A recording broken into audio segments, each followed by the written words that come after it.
day. Education officials at all levels, in addition to parents and caregivers, are attempting to keep students engaged and learning at home through a variety of ways. However, with all the fear, panic, and unknowns, new channels of innovation and creativity are also accelerating at unprecedented levels. School systems have been challenged to rethink the traditional learning models and rapidly build, test, and pilot new structures to accommodate a completely different reality.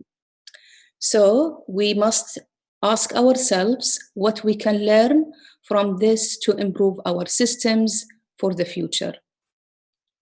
In partnership with Salzburg Global Seminar, WISE decided to organize this conference in 5 parts to accommodate participants in different time zones. So day 1 of the event will look at how leaders, policymakers, and practitioners around the globe are currently responding to the COVID-19 crisis. And day 2 of the event will consider the opportunities the current situation presents to accelerate system-wide innovation for the future. We will consider these topics from a number of perspectives, including educational leadership, social and emotional learning, educational technology, and equality and access.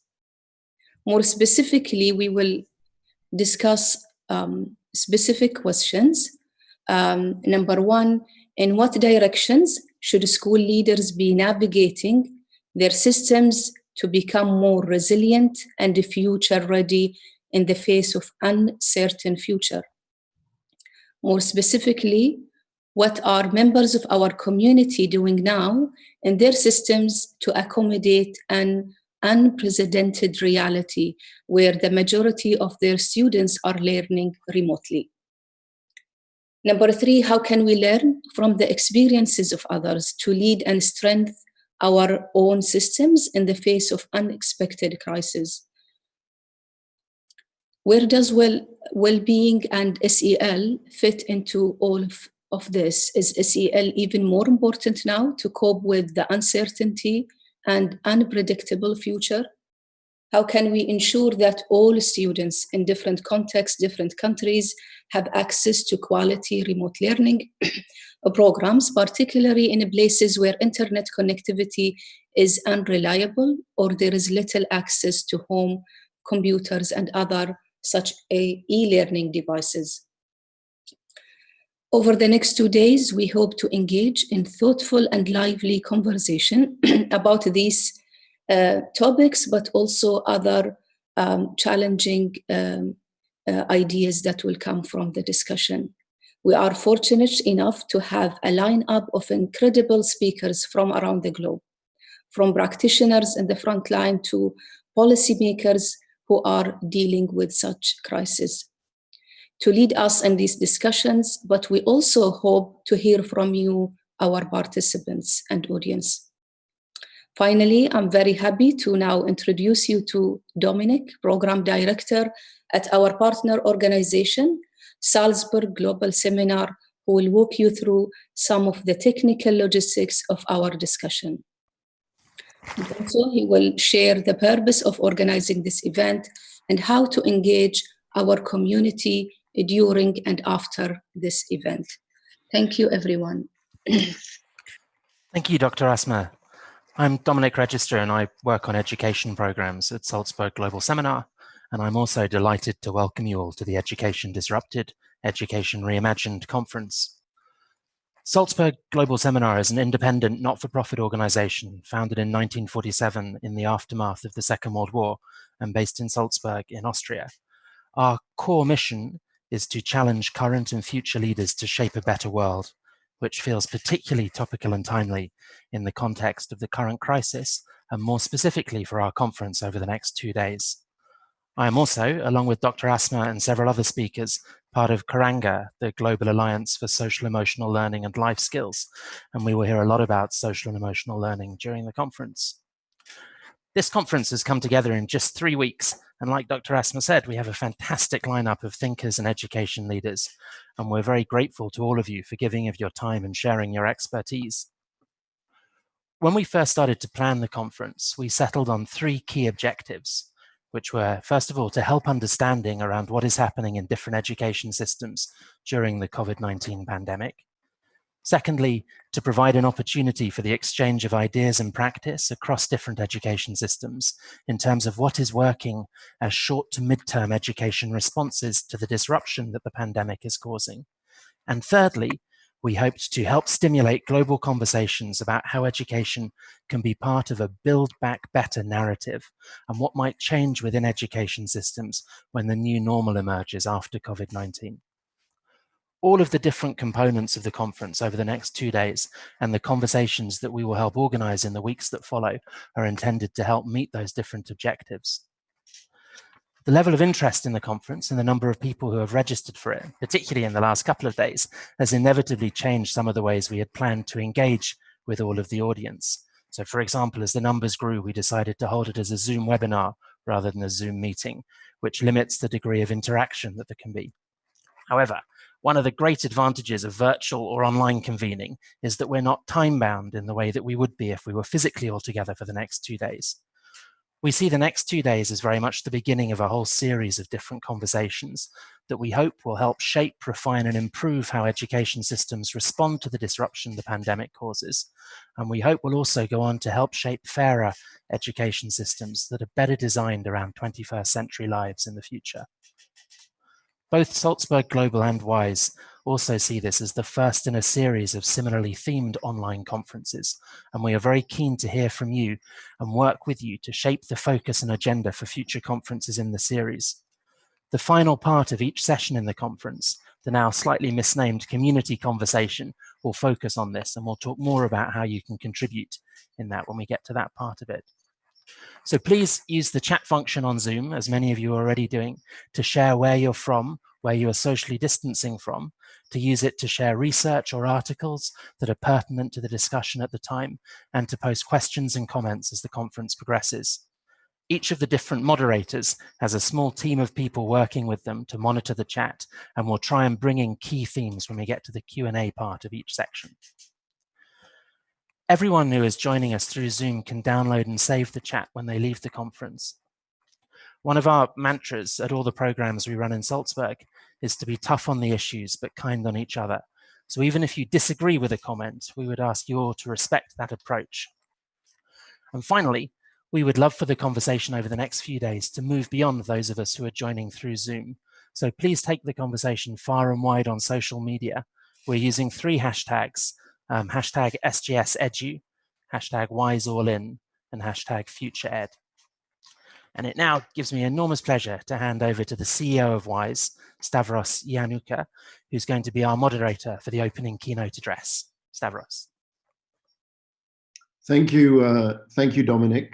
A warm welcome from me to all of you who are joining us from around the world to explore what next for education in light of what truly is, at least in the context of our lifetimes, an unparalleled global crisis. Now, I want to start with a little bit of bad news, and that is to say that, unfortunately, we're still at the early stages of what looks likely to be an epoch-shaping event. Having said that, I think there are a number of observations that we can make with some degree of confidence as to their accuracy. Let me share 3 such observations, and I make no claim that these are in any way original. The first observation is that while people all around the world are experiencing the pandemic, how they experienced that pandemic varies dramatically. Now, in history, pandemics are often presented as great social levelers. They are said to affect paupers and princes alike. And there may very well be some truth to that statement, particularly if one takes a multi-generational perspective. But in the moment and in the near-term aftermath, pandemics amplify socioeconomic inequalities within and between nations. And this pandemic is proving to be no different in that regard. Now, in the midst of a global crisis like this, there's a very, very understandable hankering for things to return to normal, to go back to the way they were. Unfortunately, the physics of entropy strongly suggests that our experience of time is unidirectional. There will be no going back to the status quo ante. We have, as Dominic mentioned and Asma in their remarks, have to think anew. Now, time travel may be impossible, but I think there are certain timeless principles that we can turn to help us think about what comes next for education. And because for my sins, in a past life, I was a management consultant, I have a fondness for acronyms and frameworks. And the acronym that I want to leave you with is RISK, to think about what these timeless principles might be. The first one is resilience. We must build our future around resilience, both for our systems and for the individuals within them. The I of risk is innovation. Even the best designed systems and the best prepared individuals cannot anticipate every crisis. We must therefore embed the ability to innovate within our systems and within ourselves as a core competency. It's no longer optional or a nice to have. It has to become a core competency. And the final element, the SC of the RISK acronym, is social cohesion. Humanity's greatest evolutionary advantage has been its ability to collaborate flexibly in very large numbers across time and place. We simply cannot solve problems and flourish alone and in isolation. So our future has to include active steps to bring the world together across all forms of divide: political, cultural, social, and economic. Now, to help us begin our journey of exploration, it's my great pleasure now to introduce our first keynote speaker for the day, Vishal Talreja. Vishal is a co-founder of Dream a Dream, a widely recognized non-governmental organization from India dedicated to empowering children and young people from vulnerable backgrounds to overcome adversity and flourish in the 21st century by using creative life skills. Dream a Dream works with 10,000 young people a year through its 2 innovation labs, After School Life Skills Program and Career Connect Program. Over the years, it has also trained over 8,000 educators, indirectly impacting over 200,000 children and young people. And through its happiness curriculum, which it delivers in partnership with the Delhi government, it has reached over 1 million children. Now, in addition to being a social entrepreneur, Vishal has also been recognized for his thought leadership, co-authoring a peer-reviewed paper along with Drs. Pearson and Kennedy, titled The Life Skills Assessment Scale, Measuring the Life Skills of Disadvantaged Children in the Developing World. 2 years ago, their work was recognized as one of the top 100 global K-12 innovations by 100.org. Now, at the heart of Vishal's work is the belief that if we can reimagine learning to develop empathy, creative thinking, problem solving, and collaborative working skills amongst young people, they will be able to overcome adversity and flourish in this fast-changing world. And that is why, in the current context, I can think of no better place for us to start than to hear from Vishal. Vishal, the mic is yours. Thank you very much, Stavros. Thank you, Dr. Asma, and thank you, Dominic, for inviting me to be part of this amazing convening. It's a huge honor. I want to start by saying Namaste, which is an Indian greeting, which basically means that the divine in me respectfully recognizes the divine in you. I want to deeply acknowledge the interconnectedness that this pandemic and this crisis has brought about among the human race and among the human race and other species and the planet itself.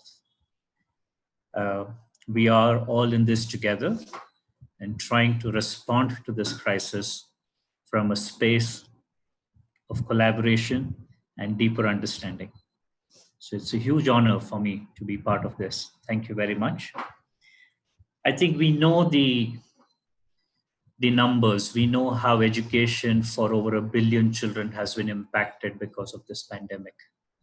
So I don't want to go into the numbers, but I want to probably bring in from stories from the ground, specifically from the global south.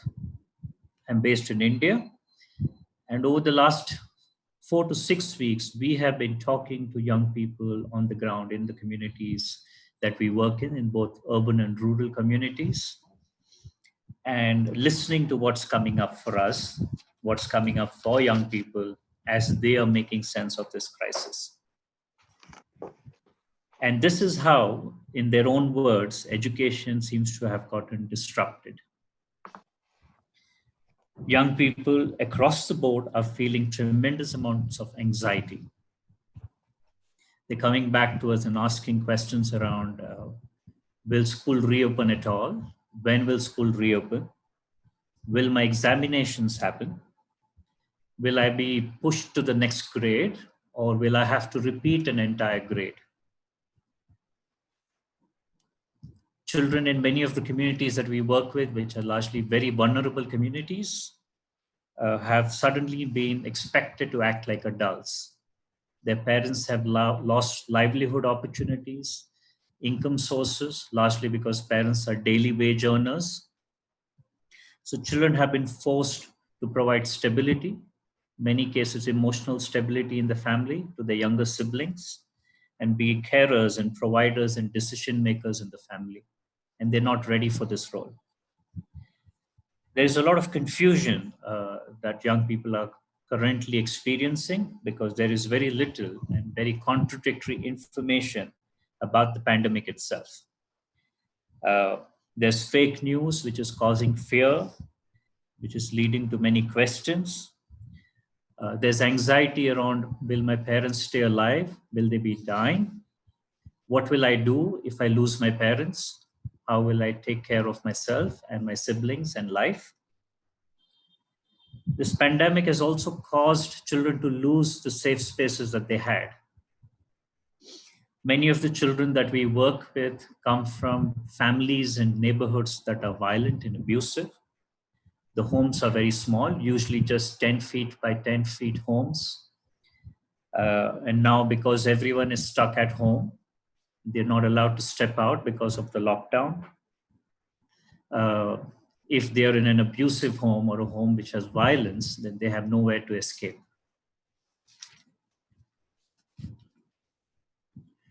Parents have lost livelihoods, which has really put their future into grave risk.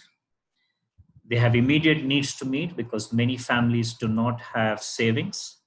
They live on hand-to-mouth subsistence. Parents are worried about how will they arrange for school fees for the children in the coming year, how will they pay for rent, how will they take care of their debts. Will children have to be dropped out of school because they're unable to organize school fees? Will they let go of their homes because they are unable to organize rent? And beyond all this, there is this daily crisis of hunger. Access to food and provisions itself has gotten limited in the lockdown that we are experiencing. Their ability to even access the ability to cook food in their homes has been limited now. Most of the children and young people we spoke to are eating only one meal a day. Usually school used to provide a meal a day, and that has stopped now, which has caused tremendous hunger in the communities.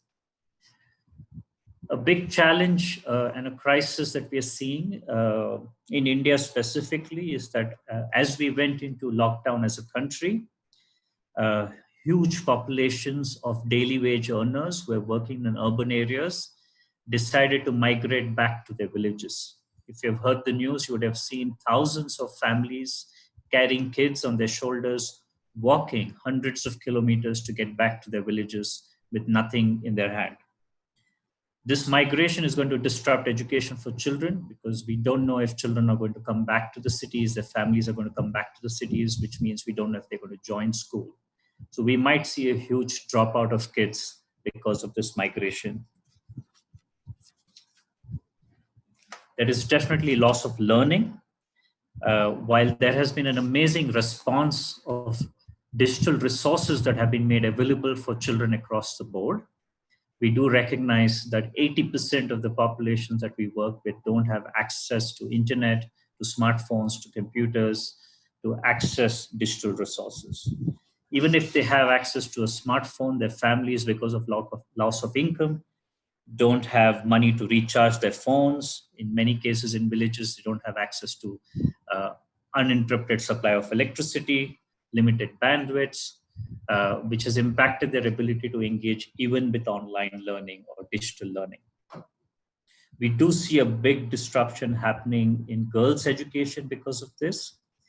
One is the anxiety and stress itself. But in a crisis like this, when we come out of this crisis and children start coming back to school because there are going to be limited incomes that families have, they're going to deprioritize girls' education. And they're going to be expecting girls to stay back at home and take care of younger siblings as parents go out to seek new income sources. There's, of course, the challenge of abuse and violence that the girls are facing now because of the lockdown. When we look at adolescence itself, the big challenge is adolescents are stressed about their future, about job opportunities of the future, whether they'll be able to complete their education. There's a sense of loneliness that adolescents are feeling because they're not connected to their friends, to their support systems, to their teachers. A majority of the adolescents use this summer break that happens in India now to earn additional income by doing odd jobs. That income source has been stopped now. And usually this income source is very valuable for families and also for these young people to pay for their school fees. And that source has now been stopped.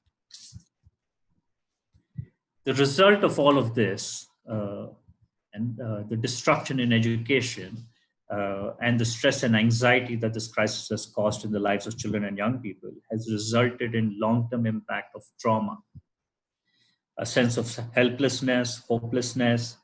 There's a strong response of suicidal tendencies among young people, resulting in short-term and long-term failure to thrive. And the impact of this is going to be tremendous on young people and their populations. Now, having said that, how education has been disrupted largely for young people in Global South and countries like India, as we start looking at this, understanding this crisis and its immediate impact and the long-term impact on children and their education and learning, one of our big reflections has been that the crisis also presents an opportunity to us to transform and reimagine education. Now, as we entered the 21st century, we started talking about reimagining education for all children to help them prepare for an uncertain, complex future. Well, the future is here now. The uncertainty, the complexity, the volatility of the future is happening right now in the lives of young people. So this gives us an opportunity to reimagine the core purpose, the design, the approach, the outcomes, and the delivery models of education itself. The important questions that we can reflect on is what young people need to learn, how they need to learn, where they learn, and when they learn.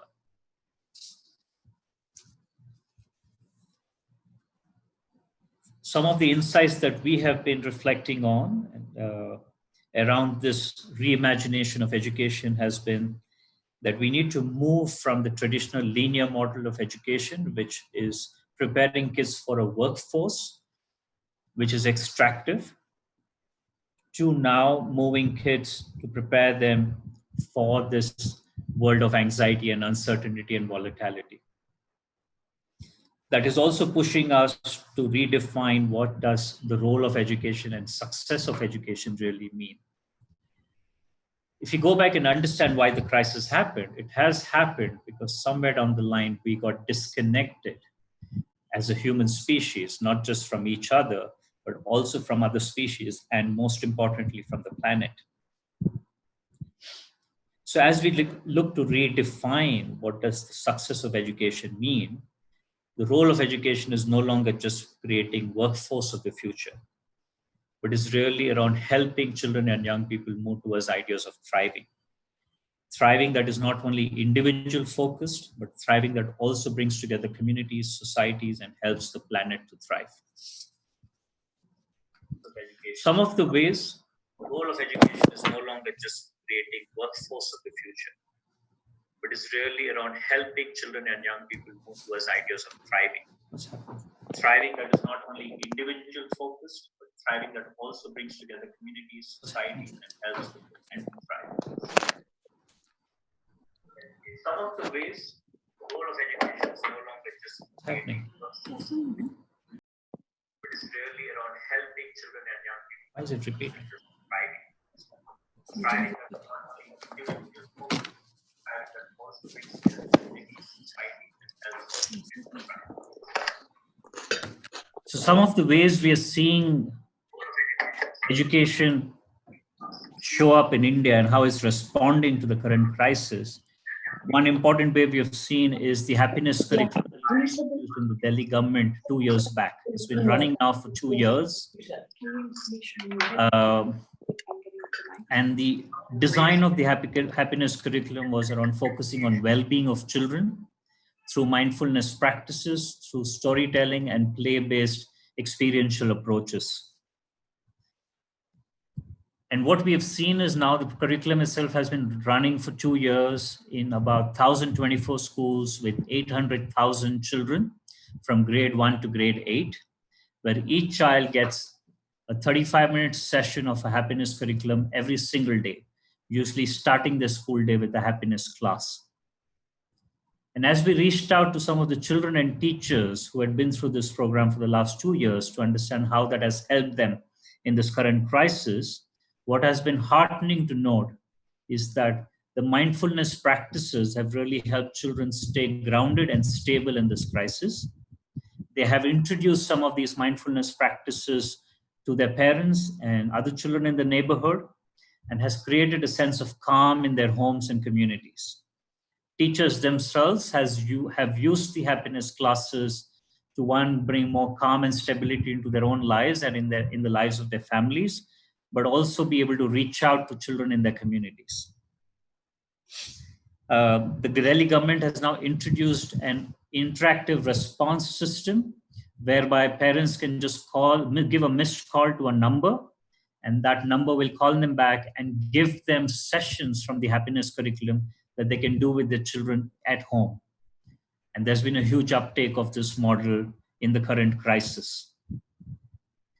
The second has been Dream a Dream over the last 20 years has focused on developing life skills and social emotional competencies in children from vulnerable backgrounds. And we are beginning to see how an investment in this is helping children and young people in our programs today deal with this crisis with a lot more stability and calm. We're seeing young people show up in leadership positions. We've seen young people look at the crisis that the community is facing, step up and become community leaders. They have rallied around the communities, brought together politicians, relief workers, social activists to provide relief and rehabilitation into their communities.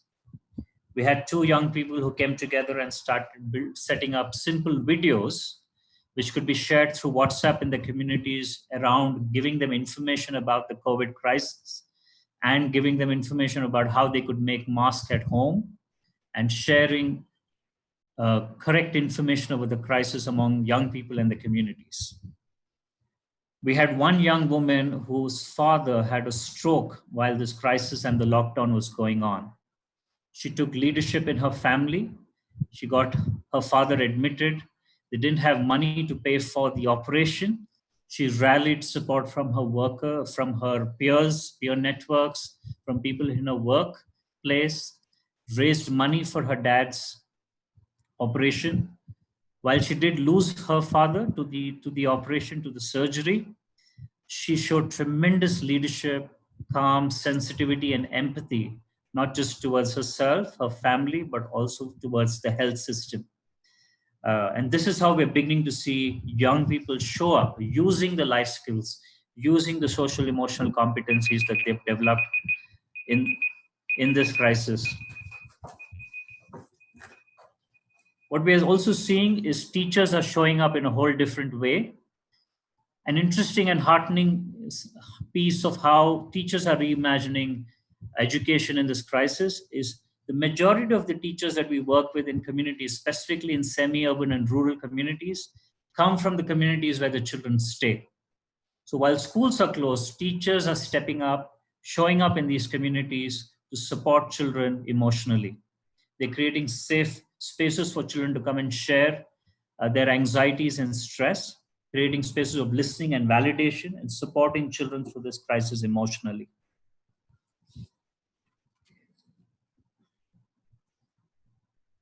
I want to quote Andres Schleicher from OECD about what he sees as the role of teachers as we come out of this crisis, which I believe is extremely critical. We do believe that teachers are really being the warriors and showing leadership in this crisis in the communities. And as we come back with schools reopening and education being reimagined, we believe education needs to focus on culture where teachers are encouraged to be leaders, designers of innovative learning environments, co-creators, facilitators, and coaches for students. Systems need to invest in building entrepreneurial mindset and spirit of teachers, giving more agency to teachers, giving them more trust, and decentralized power to teachers so that they can respond to their context. And as I bring this keynote to a close, my invitation to all of us is, while we are looking at this crisis and responding to it, the invitation also is, let's take the great pause. Let's invite stillness into our being. Let's allow for emergence of an answer from deep within our being. These are early days. We are still beginning to understand the impact of this crisis as it's happening on young people and children and in the communities that we are working in. So let's invite stillness. Let's allow for emergence to come. The answers are there. The answers will come. When we go still, the answers will come. A crisis like this is an invitation to pause for just a moment longer and respond with the answer that will emerge. And that is the real invitation. Thank you very much. Namaste.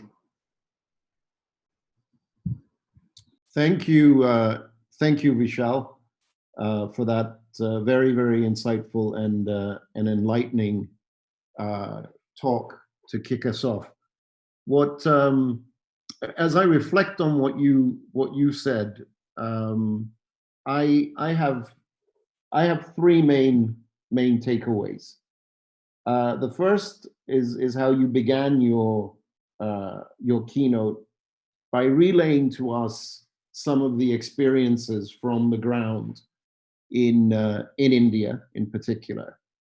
And I think what that has done has highlighted the inherent trade-offs that we're making at the moment between personal security, shall we say, through the lockdown and the security of our health versus economic security. And while for many of us on this conference, that seems like a no-brainer, of course we're going to prioritize public health over economic security.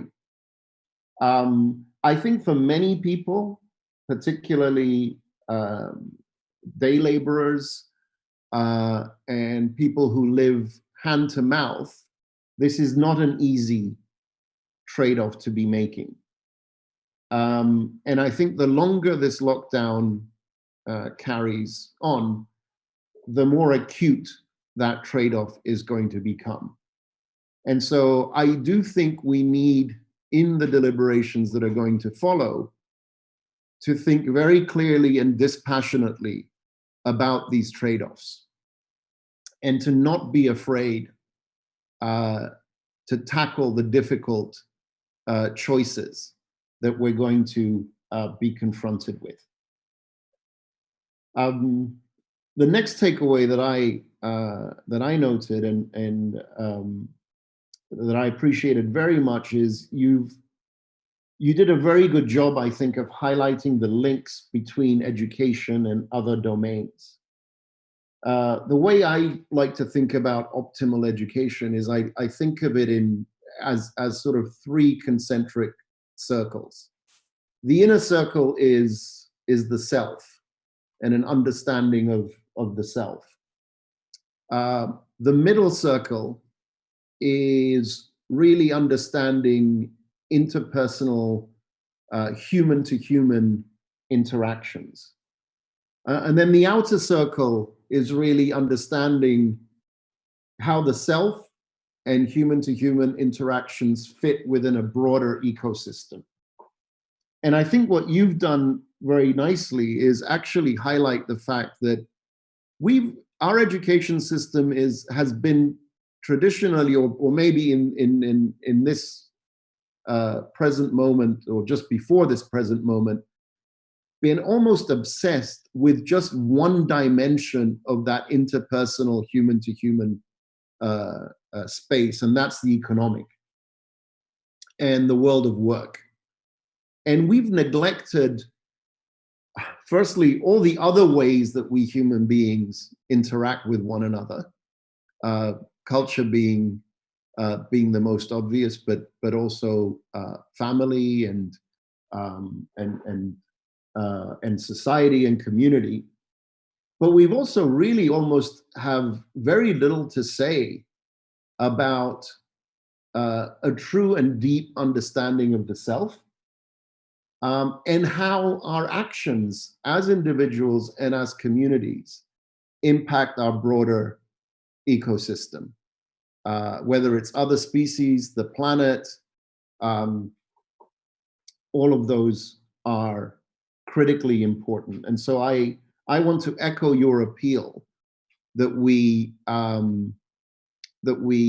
take this opportunity to rethink what education means along all of those dimensions.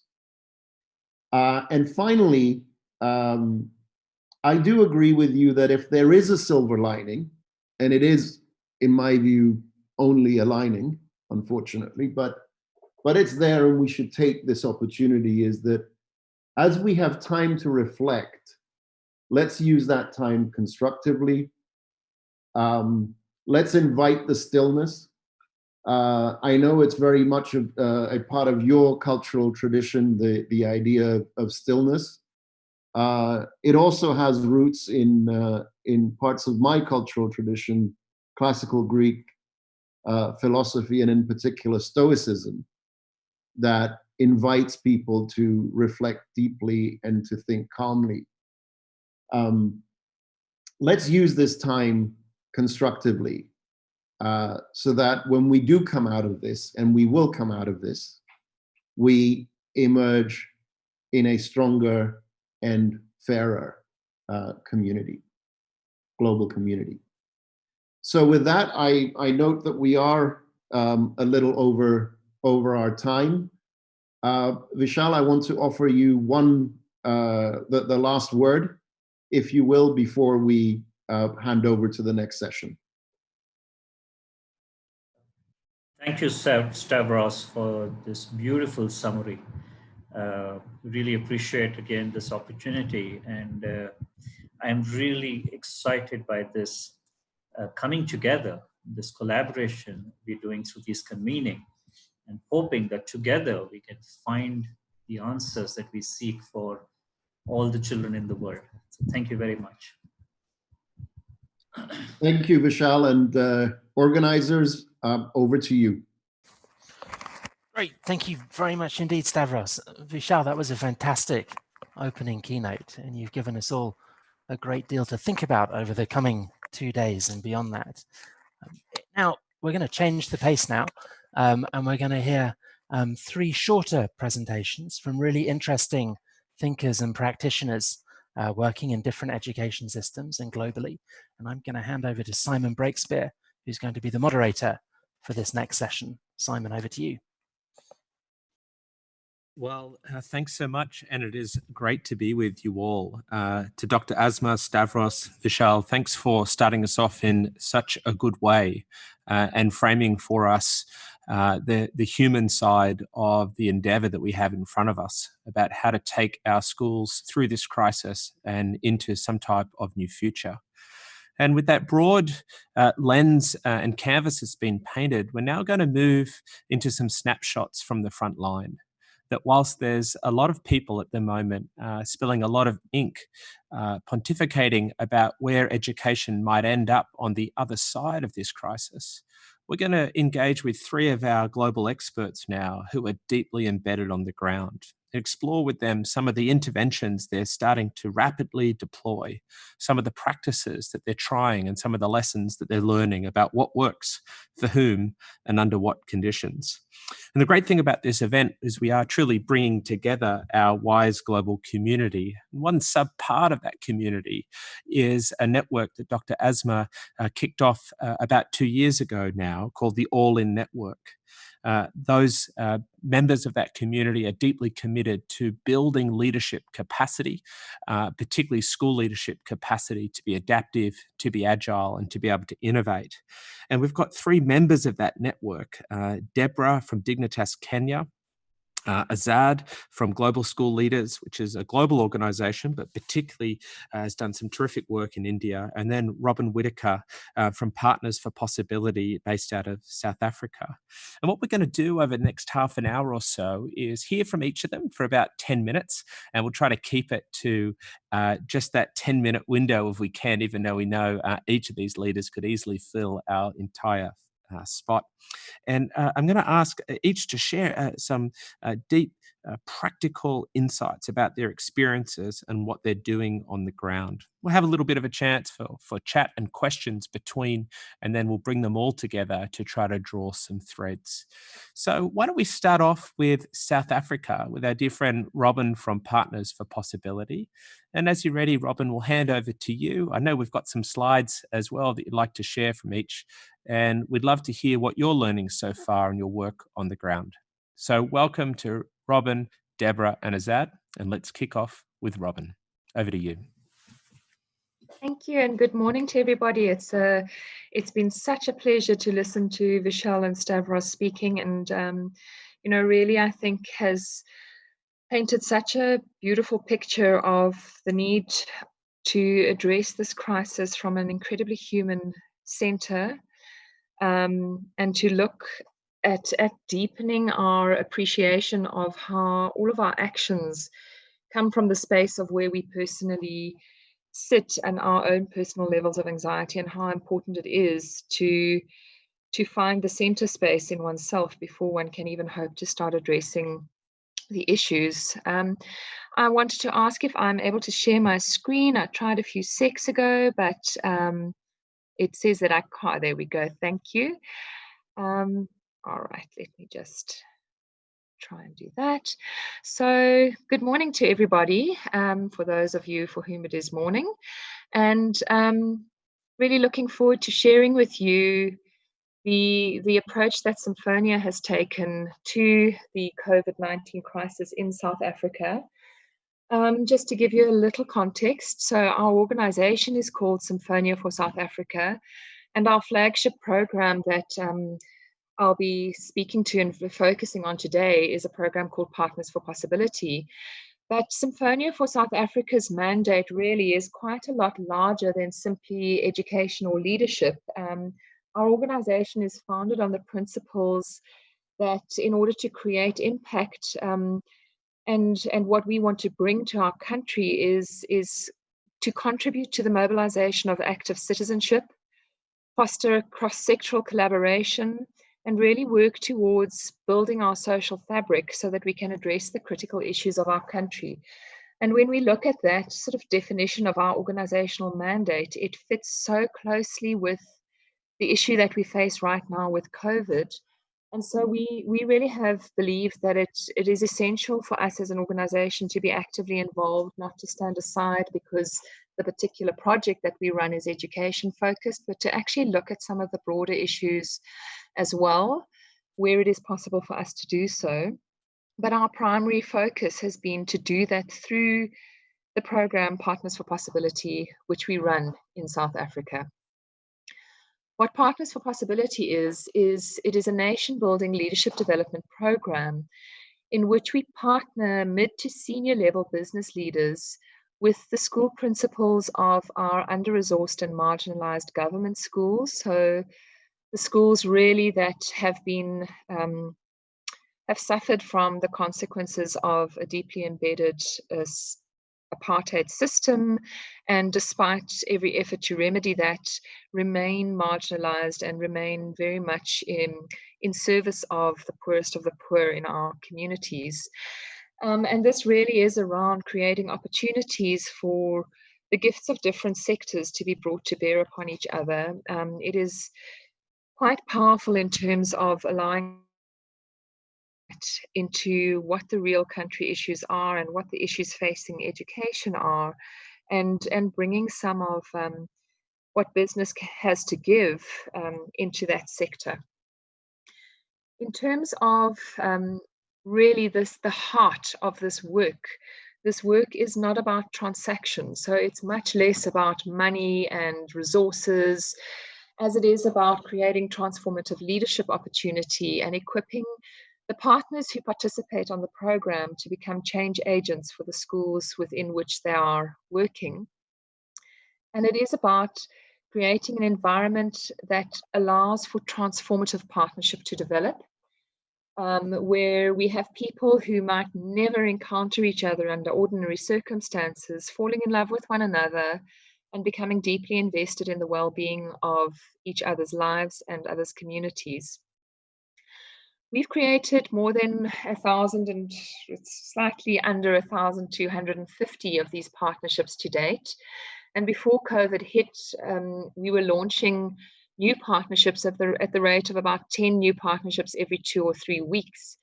And so there's obviously been a direct impact on the program, but more so than that, it really has required that we dramatically rethink what our program does and how we do it.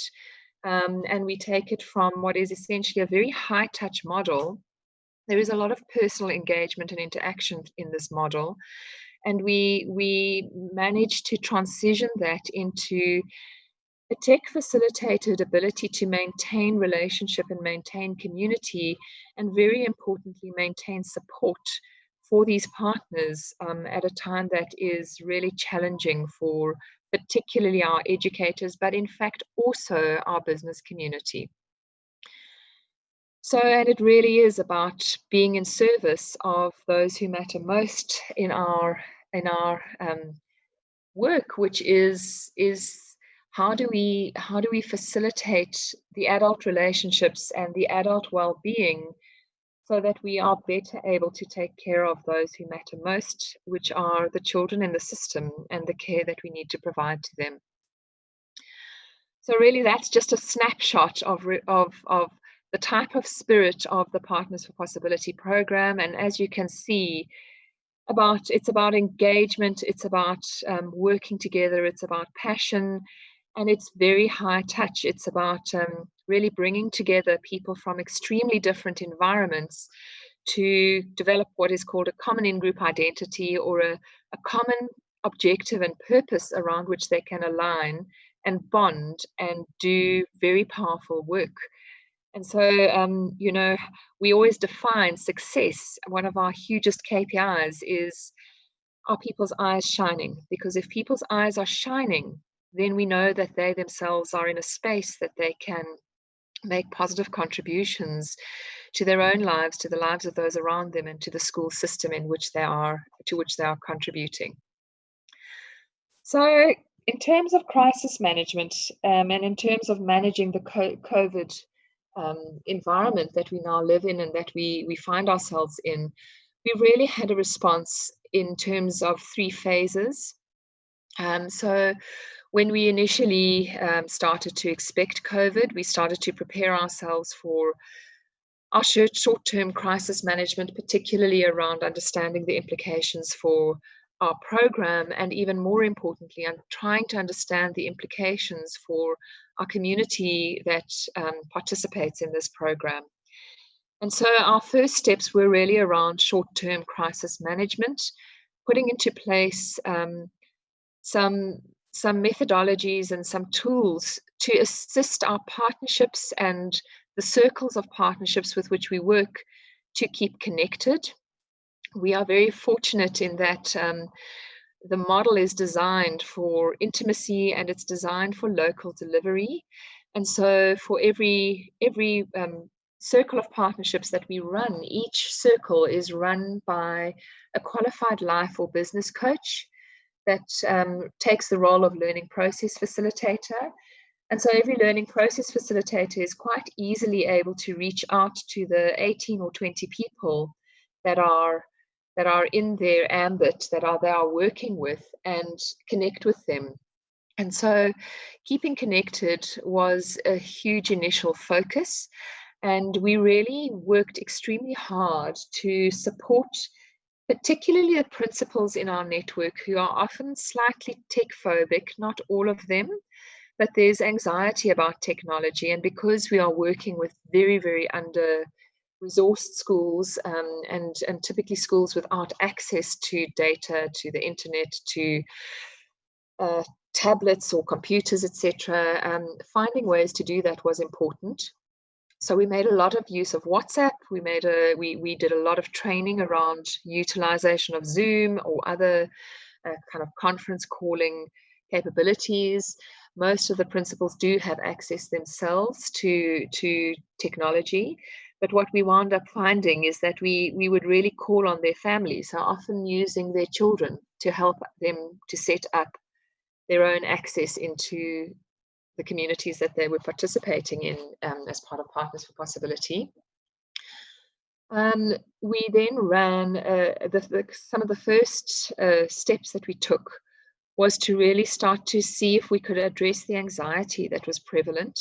And this was driven by our CEO, so extremely proactive in taking action to create, to invite, to create forums into which our principal community, our business leader community, and our internal organizational community were invited to really look at what does it mean to put on your own mask first. How do we look after and understand our own unique needs? How do we come to terms with our own anxiety? How do we show compassion and care for ourselves and those closest to us before we start to think about the bigger jobs and tasks that we have to do and the leadership roles we have to take? And then the other thing that we did was we had already started working on a resource center for very practical education tools. But what this crisis has forced us into is a massive acceleration in being able to share practical education resources. And we really took to every means possible that we had to share those with our principal community, particularly, and our educator community. And so a lot of devolved communication about the resources that are available in the country and individual resources that were created within our community and sharing those across the community. Our second phase of response was really the recognition that while we work with Partners for Possibility, particularly in an education space, some of the crises, and in fact the primary crises that we were going to see were not related to accessing educational material. They were far more related to the basic needs. So I saw a comment earlier on Maslow's rather than Bloom's, and I think that's the thing. So we made a choice about 3 or 4 days into the lockdown period where we started getting numerous requests and pleas from the principals in our network to please support them with food security, because when we went into lockdown, all of the school nutrition schemes that had been operating, which about probably 3/4 of the schools that we work with are dependent upon, were stopped. And so the crisis around food security became really prominent for us. And the past 2 weeks, we've seen this enormous amount of effort go into understanding the food security needs, visualizing the needs within our own community. And we can do that because we have quite a strong connection into the grassroots issues, and then playing a connector role with the many organizations that are addressing food security. It's been really tough. It's not our field. It's been a massive learning curve, but at the same time, it has offered this incredible insight into what is possible and what becomes available when people really start to work collaboratively. Oops, sorry. We've then done work also in equipping principals to support learners to learn remotely, and particularly in trying to support our principals in understanding the psychological and physical needs that learners might be facing, and how they might in a remote way really make an effort to support those. We've then created opportunity to accelerate access to online support tools, and that has entailed a lot of hand-holding and a lot of support of our principals in accessing technological support tools. And we are planning this week, in fact tomorrow, to start running a series of training webinars to allow our principals to access those tools. And to run those, it requires a great amount of individualized support from our learning process facilitators and our business partners to assist our principals that are uncomfortable with technology to actually participate. So it is, in essence, the work we've been doing to date is really about supporting the adults in our system. We work primarily with the adults in the education system to care for the children. So this is just a little bit of imagery in terms of what's been mobilized through the Food Support Initiative. We've seen unbelievable things happen. As I say, it's been very, very challenging, very frustrating, because we can see so much activity happening on the supply and logistics side, and then we can see so little provision happening on the needs side. And the challenge of connecting those two is huge. But we are making slow, steady progress with the collaboration partners that we're working with. And I think just one point is that this is a deeply collaborative effort. This is not something we are running, it's something we are participating in and really wanting to contribute to.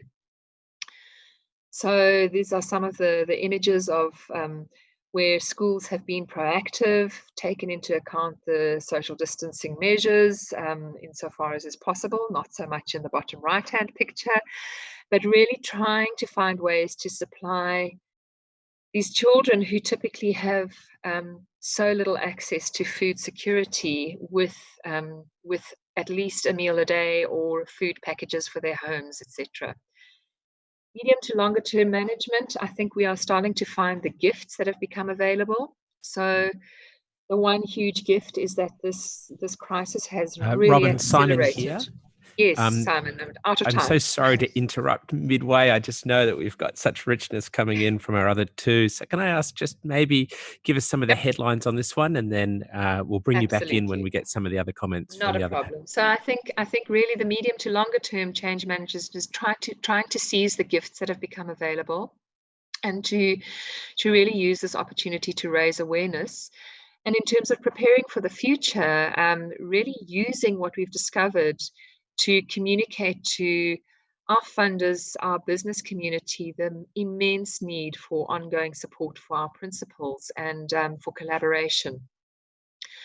And so that really is just a little bit of a snapshot around what's coming up in the coming week for us. and just a sense that vulnerability is the birthplace of innovation, creativity, and change.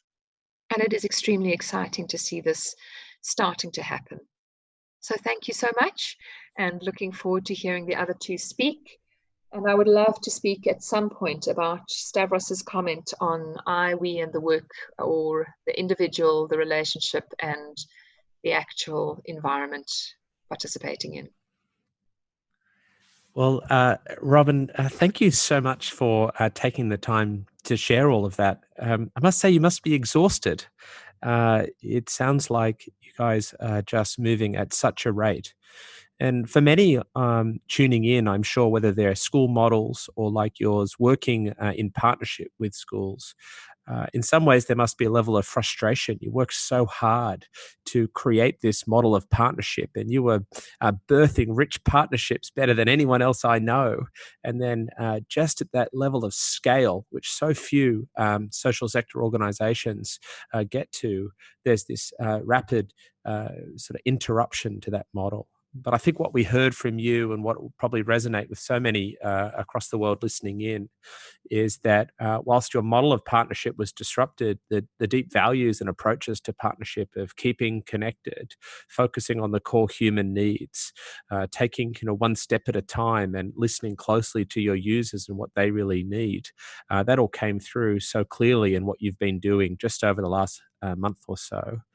And I think I really took away as well, I appreciated the way you talked through the staged approach. I think so many of us feel a sense of overwhelm, and quite literally there are so many things we could do. And I think what you mapped out for us so masterfully was this sense of there's work to be done, but we need to phase it out. That first phase, and then into the second, and then the third, dealing with the challenges that are emerging, but also, as you were saying at the end, looking for the opportunities there, the silver linings and the possibilities for acceleration in some of the work. So, Robin, we're thrilled that you're a member of our All-In community and the broader WISE community. And thanks so much for stepping out of the crazy busyness of what you're pivoting in your organization right now to share that. So we're going to move on without any further ado to Deborah. Deborah's based in Kenya at Dignitas. Her work has recently been case studied by some research case studies that were funded by WISE to help us get some better insights about innovative models of leadership development and empowering educators in the Global South, an area that Dr. Asma and I really identified as a key weakness in the empirical literature on leadership development. And Deborah's work has been highlighted through that. She's been acknowledged for just the thoughtfulness of the models and the impact that she's having in multiple forums. And we're thrilled that she's our second snapshot from the front line. So Deborah, hear the roar of the crowd from many hundreds of people on every continent of the planet as they welcome you up to the stage to share your interventions, practices, and what you're learning from the front line. Thank you very much, Simon. And it is indeed a pleasure to be on this global stage. And thank you to Dr. Asma and Stavros and the team at Salzburg for bringing us together. One of the advantages of gathering virtually is that barriers that sometimes stand in our way, whether those are time or resource or other things, are often removed. And so it opens up the platform in an unprecedented way. If I could just be able to share my screen, I think, thank you. So as Simon has said, I come to you this morning from Nairobi, Kenya, where I have the privilege of leading the Dignitas team. Apologies, I'm just trying to sort out my screen share. The Dignitas team has been working since 2008. In some of Nairobi's most marginalized communities to make sure that children access the quality of education that they deserve. And that continues to be our commitment in this time. Okay, so as I say, Dignitas, our mission is to use an innovative training and coaching approach to equip and empower schools and educators, particularly those in marginalized communities, to transform student opportunities. And whilst so much else has been disrupted or disturbed by the current crisis, the thing that remains is our commitment to our vision. And that's to ensure that all children are able to develop the skills and strength of character they need to thrive and succeed. And as I said, I'm privileged to be able to work alongside a team who remain passionately committed to that despite the current challenges. I thought it would be helpful just to give a quick overview of the work that we do at Dignitas, because that's the context in which we've responded. We empower educators to transform their schools through leadership development and instructional coaching so that schools become vibrant places of learning for all children to thrive and succeed. As I say, we've been doing this work since 2008. We ran our first Leadership Institute for a cohort of school partners in 2011. And in 2017 and 18, we had an external evaluation conducted of our work. And we were asking the question of what are the critical levers to improve student learning? Because at the end of the day, that's our end goal, to see those children thrive and succeed. And the external evaluation helped us to identify 3 levers that are now the core of all of the programming and partnerships that we have. And those 3 levers are instructional leadership, classroom culture, and learner engagement. And we were particularly looking with the lens of Kenya's new competency-based curriculum. And so we were looking in particular at development of core competencies. And in the Kenyan curriculum, those are everything from creativity and imagination to communication, collaboration, critical thinking, skills that really now, particularly in our current crisis, have come to the forefront. And our typical delivery mechanisms of these 3 areas of critical impact are these 4 listed here. So we have leadership academies, where we bring together school leadership teams to really tackle foundational questions of leadership style, of mindset, of teacher-centered versus learner-centered approaches. We build on this with professional development workshops, where we're looking at specific techniques, strategies, and tools that they can apply in their schools and in their classrooms. And all of this is complemented by what we say is our magic ingredient, our school-based individualized coaching that offers classroom-based support to fellows in the program to really help them shift the needle on practice. And finally, to ensure that improvement is something that is sustained at the school level, we help school leadership teams to establish professional learning communities, where those teams come together with a keen laser focus on learning, on improving the quality of teaching, on improving classroom culture. We help them to make data-driven decisions about instruction and culture and really build out long-term effects to their willingness to improve their schools. And so all of this is typically delivered in person. And the first part of our challenge in the current crisis was, what do we do with programs that are designed fully around in-person interaction? Kenya had its first case of COVID-19 on a Friday, and before schools could open on Monday morning, there was a presidential directive that closed every learning institution in the country. And so we were faced with the need to respond immediately and respond well. And the first thing we wanted to do was to focus in on our school leaders and the communities in which we work. Again, back to the concept of Maslow's before Bloom's, we focused in on their well-being. How were they coping? Anxiety, again, a common theme. How were they feeling? How were they placed to respond to this? And what were some of the challenges? And we started by listening, asking school leaders what they felt the challenges were, how they were able to respond in their community, what their concerns were.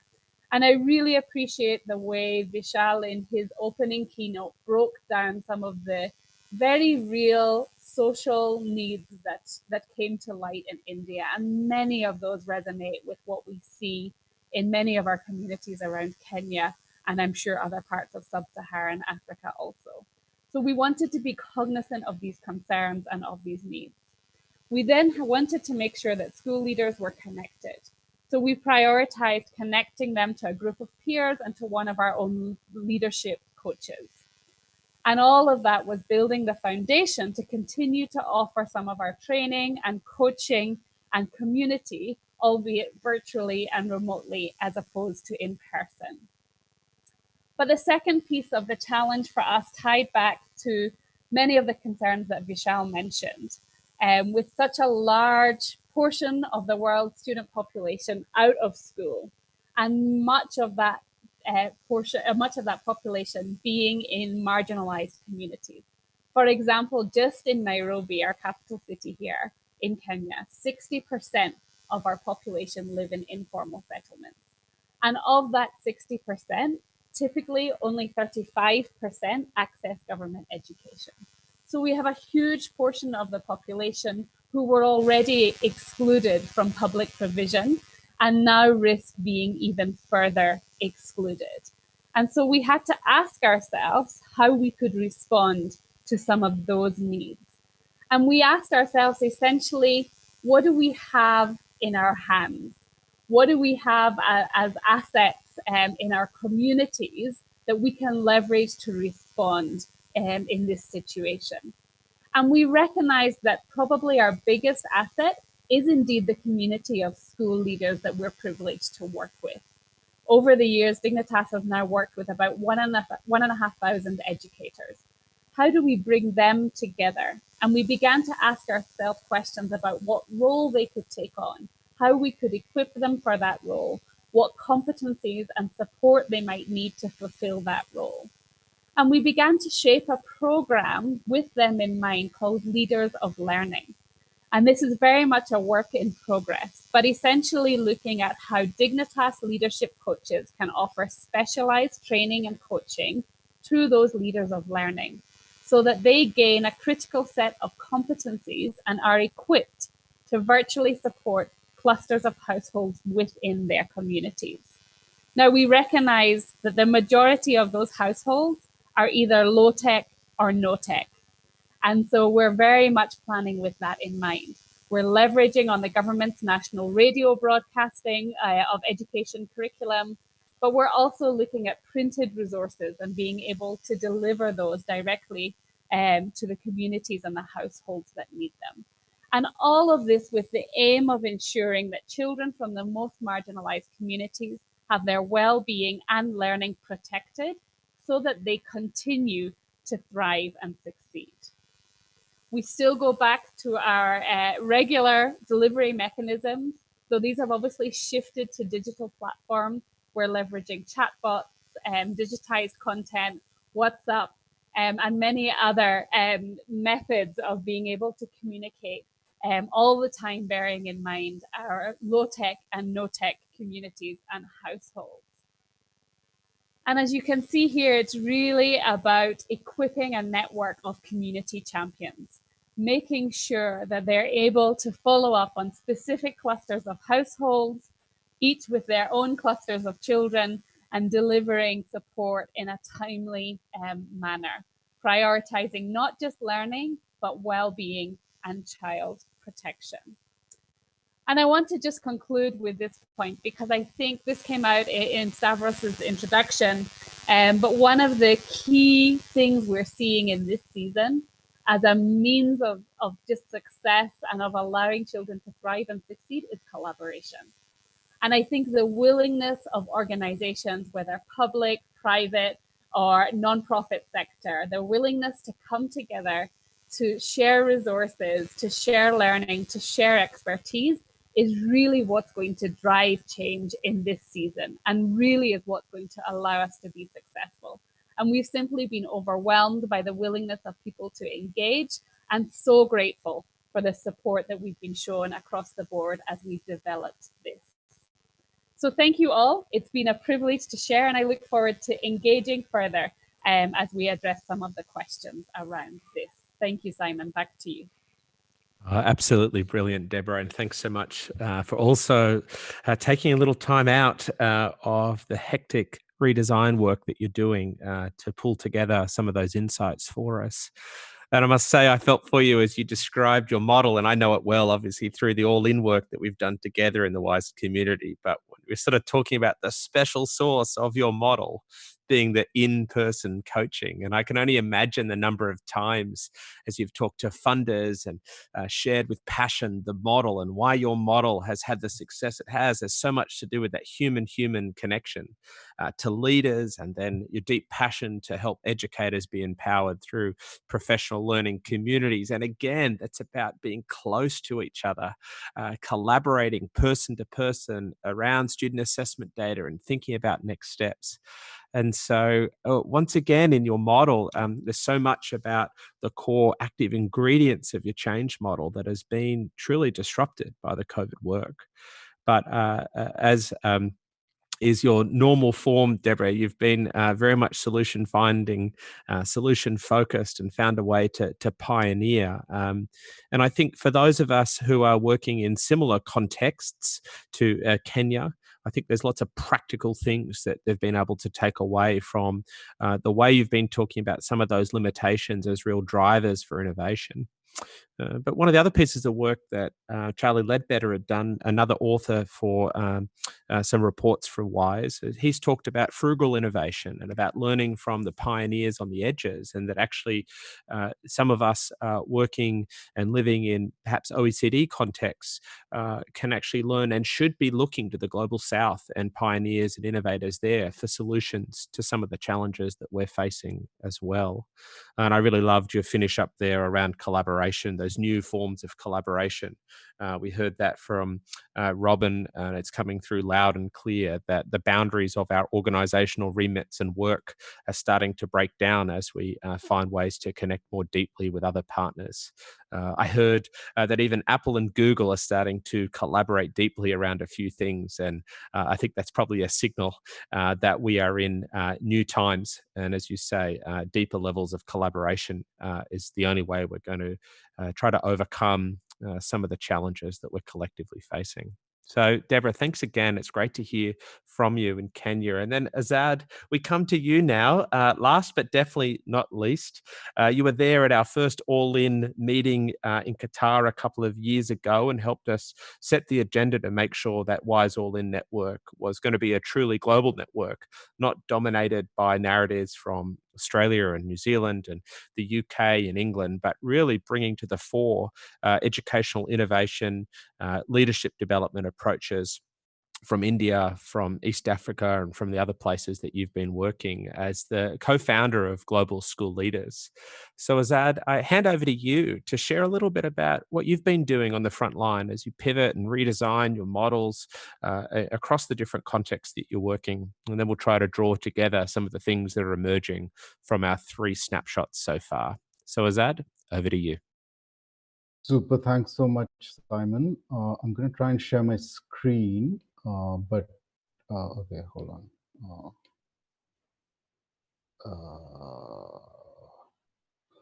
Sorry, here we go. So greetings, namaste, salam alaikum to people all over the world. It's a real honor to have the chance to speak with you.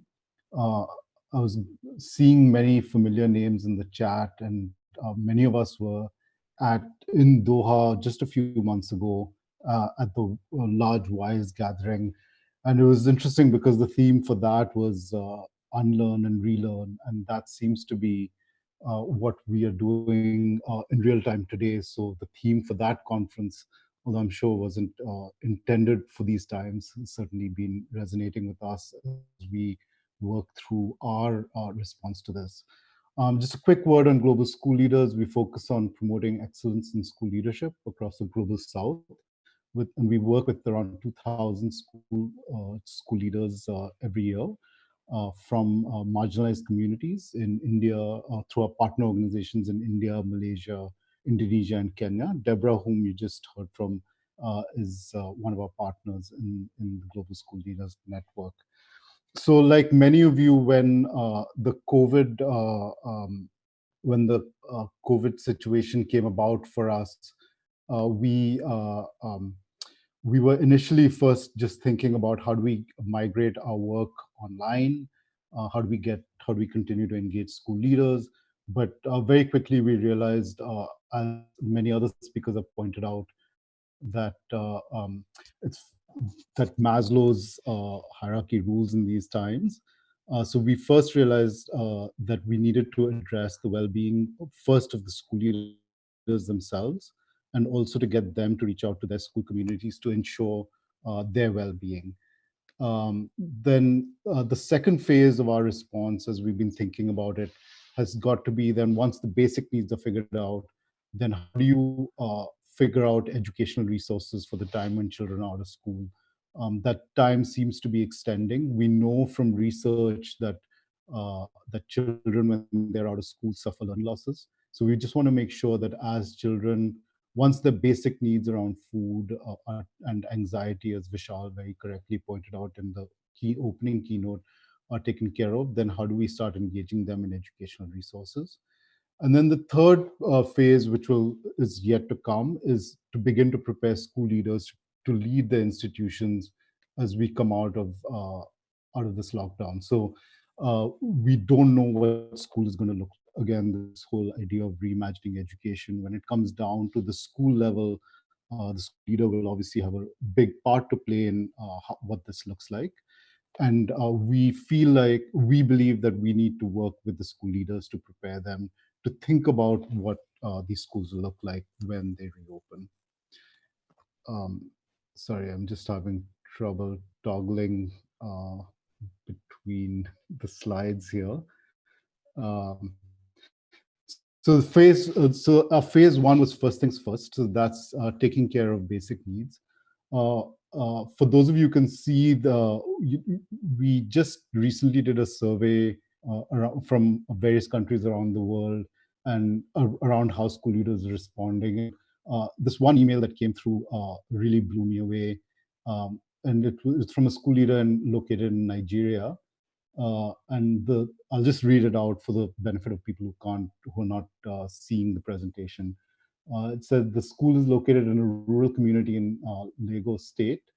Before COVID-19, the Nigerian government had closed the Nigeria border with Benin, which incapacitated many of our pupils' parents' financial capacity for paying their children's school fees.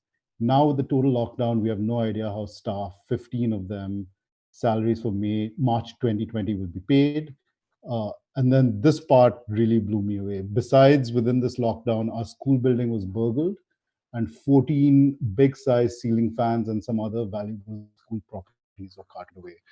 So, while initially a lot of the conversation has been around how do we get kids to learn online, the very practical realities that school leaders around the world are facing.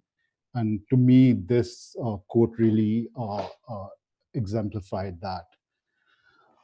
So what we realized was that a lot of the conversation in the education world was being focused on teachers and how do we equip teachers to teach their children online.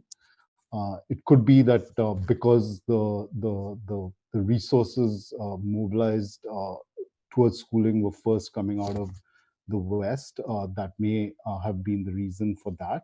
But as we started to look at our partners in the Global South, we realized that it was important for us to create a really simple step-by-step guide for school leaders who may have been, who may not have even known what they should be doing in this time. Like so many of us have felt paralyzed at times. But we wanted to create a very simple step-by-step guide for school leaders. And just as an aside, if any of you are interested in using this guide with your networks, it is available on our website for a free download. Our partners have also done a bunch of crisis leadership sessions. Just as an aside, since Deborah had already spoken about their response, most of my remarks here are focusing on Asia. So we both in Malaysia and Indonesia and India, there have been virtual workshops that are happening, primarily focused on crisis leadership, so that school leaders begin to understand what the steps they need to take are to get their schools to deal with their communities that are in crisis right now. So there's both virtual workshops as well as peer support sessions online. And then finally, the last thing we're doing around in this first phase is really trying to highlight stories from around the world of how school leaders are responding to this crisis. In India, we have numerous examples of school leaders who are making video WhatsApp messages, sharing it with their students, checking in with their students by phone if they're in the same community, then in an appropriate physical distancing way, checking in with their students. We've also, through this, found school leaders have been able to surface community needs to us, to our different partners. And the partners have then been able to mobilize other resources to have them. So for instance, in Malaysia, we found one of the school leaders was speaking about how hunger was a big issue, just like Robin pointed out earlier, as well as Deborah. And so they were then able to connect with a corporate foundation which was funding the partner itself to then get them to help to direct some supplies to that school. As we were going through developing these tools, one of the things we realized was that really we needed to ground our own response as well as the larger education community's response through the voices of school leaders from the global south themselves. So we have just concluded a global school leaders survey. We've actually we've gotten about 1,800 responses to this survey from school leaders around the world.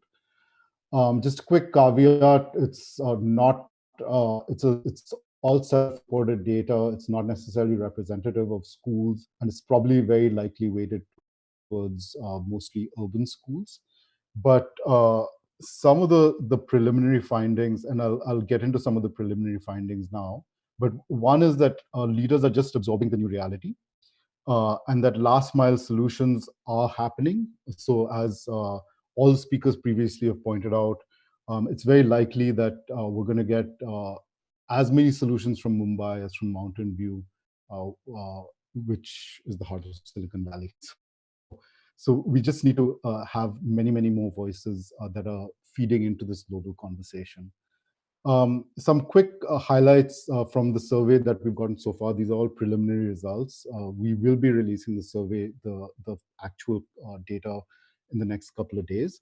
One is that school leaders feel a great sense of responsibility for the welfare of the community. So it's not just that they're focused on education, but they are really feeling a sense of responsibility for welfare.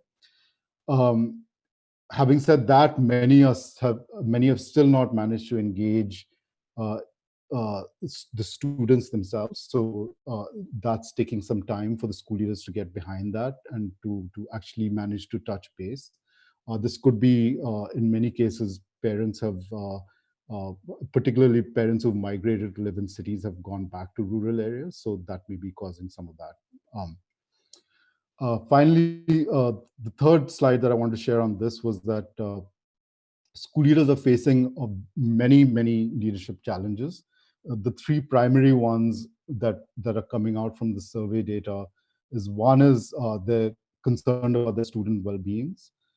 The second is that there are financial implications for schools, particularly with the low-fee private schools. So in most of the countries in which we work, the low-fee private school space is a rapidly increasing sector within the education space.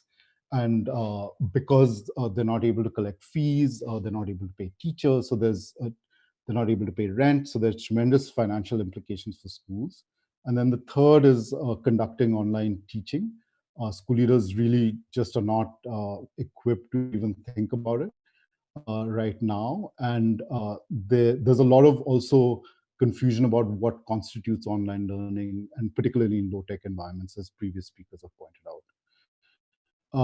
In the phase two, which we're now thinking about, is how do you keep learners learning? we're finding various low-tech ways that school leaders are reaching out to students. We are collecting this data, and again, this data will share out as we release the data from the survey. But I think the main takeaway that we are learning is that it's really, really important to highlight really good examples of low-tech learning, whether it's using radio or television or even just plain handouts. I think it's really important to shift the conversation from just focused on online learning to low-tech ways of engaging students in learning. So what are we learning around this? One is to use existing services that people are already using. So if people are using WhatsApp, then start delivering services through WhatsApp. The interventions could be as simple as getting parents to think about how do you create a basic schedule for a child's day, but also sharing very, very simple academic exercises that can be worked in low resource settings. And then finally, I think it's, while there's a lot of focus on this issue of learning, there's also, we need to think beyond learning into things like how do you develop the whole child? As Vishal pointed out around this issue of anxiety, things like physical exercise, creativity are really important in that thing. So let me stop there. There's a lot of information. We're posting as information as it comes up on our website, globalschoolleaders.org, and you can also follow us on Twitter. And our handle on Twitter is at @gschoolleaders. Thank you so much. Azad, we thank you for giving so many practical examples and such rich insight in about 10 minutes. It's no mean feat, and we thank you for the preparation and for the generosity of sharing what you and your team are doing. I loved how you picked up on the theme from WISE, the main conference this year, of unlearning and relearning. And as you say, we could have never, at the time of going through that conference, really have predicted how important those themes were going to be to all of us in our work. You know, some of the things that came up from what you've been sharing, Azad, and definitely is coming up through the chat and through the questions that are emerging and the Twitter feed, is this real need to think about deep partnerships for learning, collaboration, co-design between organizations and between all stakeholders involved. The real need to invest in school leadership, and appreciate the way that you're trying to help leaders navigate the current crisis, but then also at some point begin to get them ready to lead on the other side of this. And as a little sort of preemptive insight, just after the break, we're going to be having a panel discussion on the role of education leaders in times of global crisis. And I think we'll see some real points of connection from 3 current school leaders as they share some of their insights. And we're also seeing a real focus on well-being and human connection being of the highest importance. And finding ways to do that, even with the physical distancing that we're all trying to navigate through. And I think for all 3 of you, one of the big things I just want to call out and thank you for is just the way that you really put the marginalized communities and children who are coming from various backgrounds of disadvantage really at the fore of your work. And I know for all 3 of you, that real drive for equity has been at the core of the founding of your organizations and continues to be the core moral imperative of the work. And I hope as we move forward to the next part of our work, we can explore a little bit more about some of the implications on educational equity and inequity that are starting to emerge from this educational crisis, the challenges that we're experiencing that have come about from COVID-19. So look, why don't we just have a little round of applause, and we'll do that via the chat bar. It would be lovely just to thank our 3 panelists, our 3 speakers, by just acknowledging through the chat bar maybe something that really resonated with you, something that you really appreciated about the way that they're engaging their work or the focus of their work, maybe even a question or a wondering that's emerging for you that you want to put in the Q&A. We are about to move into our break. We're running a little bit over, but that's okay. We don't have to all queue up for morning tea because we can just get our own, whether that's an afternoon snack, a morning tea or lunch, wherever you're tuning in from. We're going to have about a 15-minute break now, and that'll take us through until our next panel. And we're going to be welcoming three terrific school leaders, Shui Jing from China, Greg from Qatar, and Deborah from Perth, Australia. And these are practicing school leaders with real experience on the ground of navigating these early phases of pivoting and iterating models of schooling are going to be joining us in a panel discussion. So thanks very much. I'm going to hand it over to Dominic, and then we'll finish up into our morning tea. Thanks, Simon. You've done my job for me by telling what's happening next. But thank you for expert moderation, and thank you very much to the three speakers.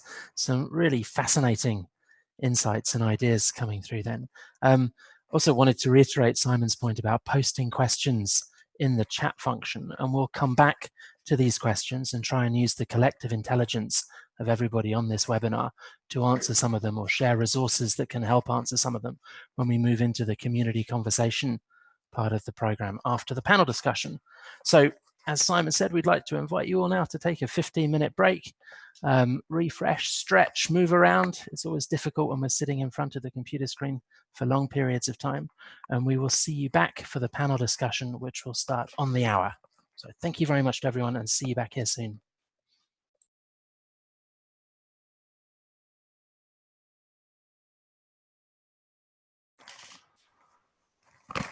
Okay, so welcome back, everybody. That was a fantastic opening 2 sessions.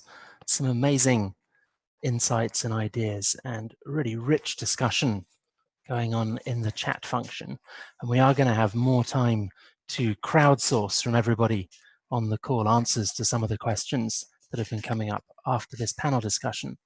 I'm really excited about this discussion, having spoken to Simon and the 3 speakers earlier in this week. I think it's going to be a really rich panel discussion focusing on the role of education leaders in times of global crisis. So Simon, can I hand back to you to lead us through the panel discussion?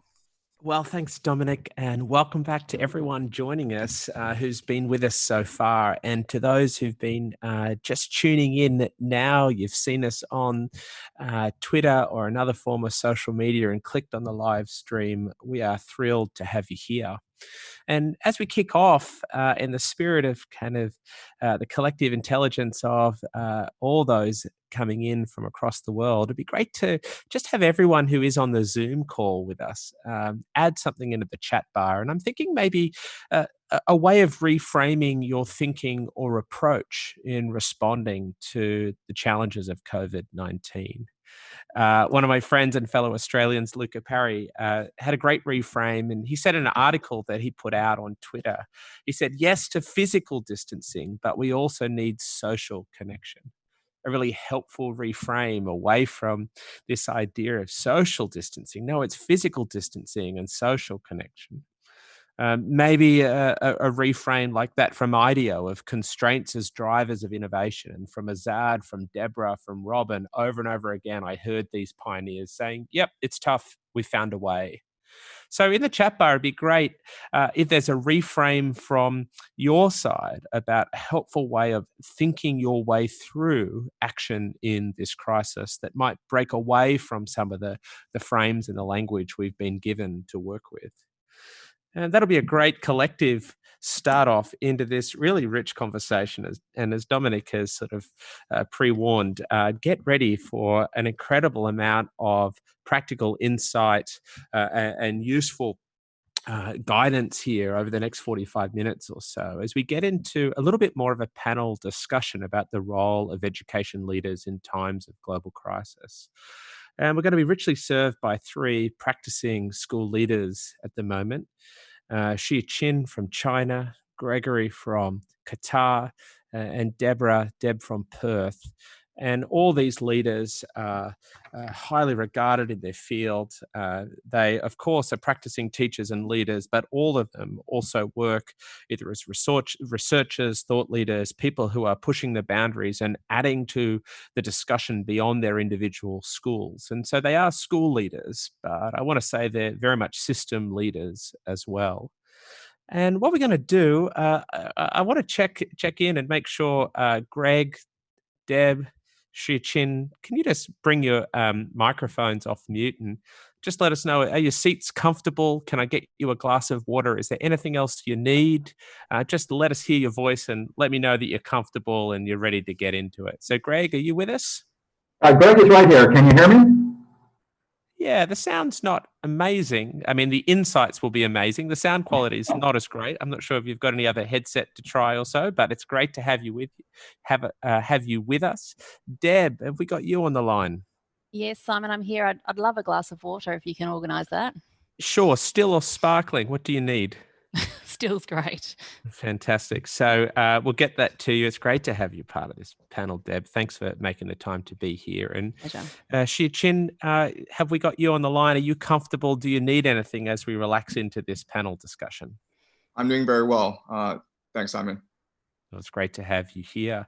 So look, what we're going to do is I'm going to get us started by giving each of our panel maybe 3 or 4 minutes. I won't hold back from interrupting if we go a little bit over that. I beg your forgiveness early on in the interest of moving from a first round of insights and then moving from there into some dialogue together. And I'll give a bit of a prompt about that.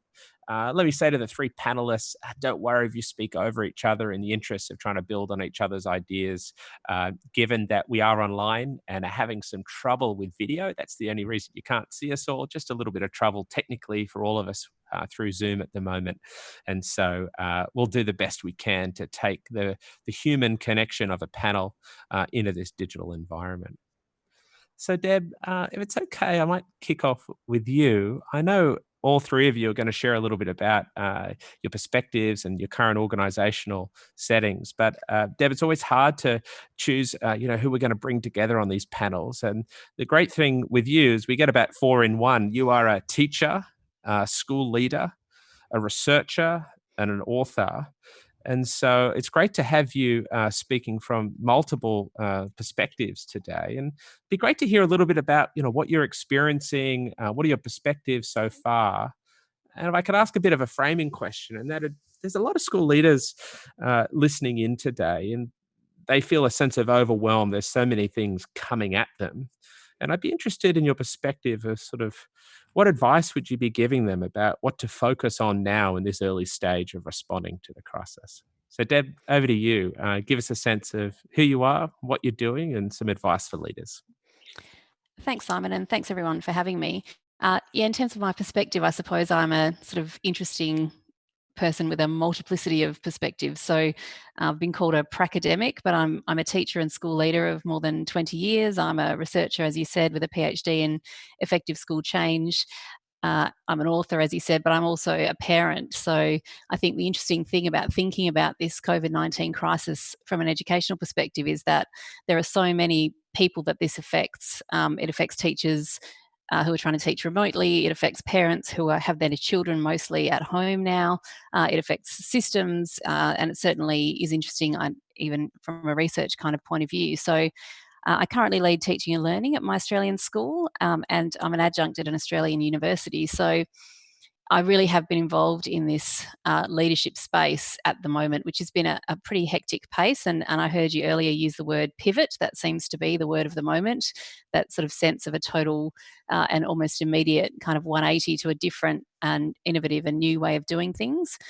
And I've certainly been in my work with colleagues and my community as we're kind of planning and iterating and adapting a distance learning model for our school. I've certainly been influenced by the really generous global education community who's sharing their learnings with one another. And I think that's one of the really positive things. And this event is an example of that, is that coming together of kind of a hive mind of education to try and come up with solutions to the kinds of problems and issues in a way that I probably haven't seen before.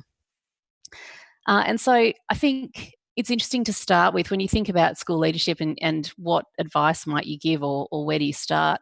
I think certainly this situation, this pandemic, is a disruption that is sort of forcing us to rethink what is the purpose of schooling, what is the purpose of teachers. Teachers are asking themselves, well, what's the point of me in this new environment if I'm not in a room with my students? What does that look like? And I think the other thing that is really interesting and an interesting tension for school leaders and school systems is the idea about accountability and measures and testing, and how we measure success or measure learning. And there's, some of the sort of standardized testing and exams and those kind of things have kind of been blown up at the moment.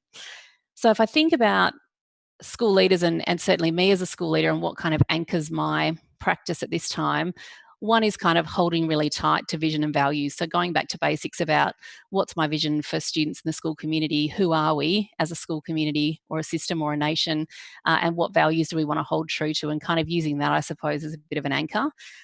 I think it was mentioned earlier by one of the presenters today in this event, but the idea that came up in an independent report that I co-authored called Thinking About Pedagogy in a Pandemic, and that is this idea of Maslow before Bloom. So obviously talking about Abraham Maslow's hierarchy of needs and Benjamin Bloom's taxonomy as kind of, I suppose, symbols of that we need to put survival, safety, health and well-being and belonging, I suppose, ahead of formal education, learning, curriculum, pedagogy, assessment, so that at this point in time really needs to be where we focus our attention first. And I think the other thing from that point of view is that we're in a scenario where there are so many complexities of individuals' personal lives, professional lives, home lives, complexities of relationships, of livelihoods, of finances, of mental and emotional kind of well-being. People are in positions, and as school leaders and teachers, we don't have as much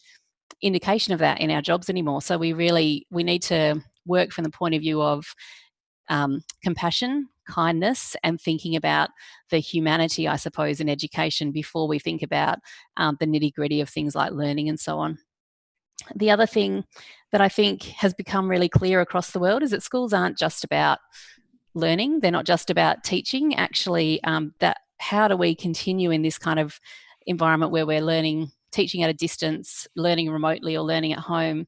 How do we develop and continue to sustain community and connectedness? So the kind of relationality and intimacy that you get in a school environment where you can look someone in the eye, read their body language, see when a student's not going so well. How do you continue to develop that relationship, but also the sense of community and belonging, kind of coming back to Maslow again? And, so practically things like live video lessons and live video check-ins with, if that's possible, in terms of the kind of IT infrastructure and so on that your community has, and ways in which you can kind of connect in with one another. So that's something I think that's really at the forefront of my mind, certainly in my work. And finally, if I'm thinking about the big things, is about knowing and responding to our context. So my school is very different and my country is very different to many of the people who'll be listening in on this call and to this live feed. And so knowing and trusting our own community, so trusting our own teachers to know our students the best, trusting ourselves to know our students and communities the best, but also trying to, see what the best advice is around the world, but then coming back to, well, what do we know about our people and our community, and how do we generate data? So for instance, recently my school did a survey of our students, parents and teachers to figure out, well, what are we doing well? What can we do better or differently or less of or more of? And so how do we then be agile and adapt and refine and iterate in a way that is going to best serve the people in our care specifically? Because I think this is definitely a one-size-fits-one scenario in terms of teaching school leadership. Certainly there's things that we can draw from elsewhere, but I think knowing and getting to know the lived experiences of our people is one of the things that we need to be able to consider. And I'm seeing in the chat bar people talking about design thinking and changing things. I think we also need to give ourselves permission to do things very, very differently in the current scenario. So those are my main kind of points, I suppose, at the moment. Well, thanks for kicking us off in such a good way, Deb. And I think connecting to some themes that we've heard all the way through the day from Vishal about the human side of the work that we're doing. And I think what you've done there is really helped school leaders think, well, with the huge influx of things hitting their inbox, with the Zoom overload that so many educational leaders are experiencing, you've sort of said, look, focus in on your context, focus in on the human side, be kind to yourself and focus on the higher order human needs before getting to some of the elements of achievement and others. And really appreciate that push to say, even in that physical distancing, where is the community, where is the relationality? And we'll definitely pick up some of these themes as we get into it. So Shia Chen, can I come to you and just pick up here on the context of China, obviously the first country to experience COVID-19 and move through a series of lockdowns and school closures and others. So it'd be great to hear your perspective. I mean, what does COVID-19 mean for education in China? What are some of the opportunities? What are some of the emerging challenges in your context?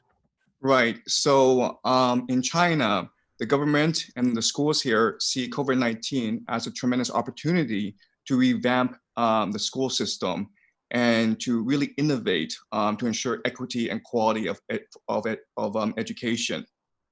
So COVID-19, because of COVID-19, schools have been forced to move their teachings online for the past 2 months. And for the most part, it's been successful. So here's a story to illustrate how successful it is. It's a joke that's been circulating online on the internet. So a mother was helping her daughter take a course online at home. A Chinese teacher was teaching Chinese, and the girl was really diligent and paying attention and interacting with the teacher. Then they heard a girl skipping rope upstairs, and that was distracting the young girl. So the mother went upstairs, knocked on the neighbor, and very kindly explained to her neighbor, "I'm sorry, but my daughter is downstairs doing an online Chinese class."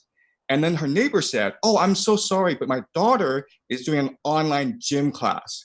And so that just shows you the prevalence and the success of ed tech in China. And I think there are 3 main reasons why the transition from offline to online has been so successful in China.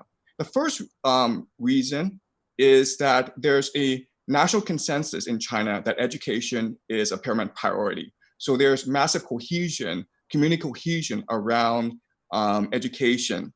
That's why parents will spend a lot of time doing homework with their kids. So it's been a very natural transition, helping kids do homework to helping them navigate the online world. So that's the first reason. Second reason is that because Chinese schools are so focused on information delivery and test preparation, that's actually a pretty easy and seamless transition online. And the third reason is that for the past 10 years, governments have been very focused on developing education technology in China. It's what we call the Future School Project in China. So the technology has always been in place, and this crisis has really compelled this technology to the forefront. So because of these 3 reasons, the transition from offline to online has been fairly successful.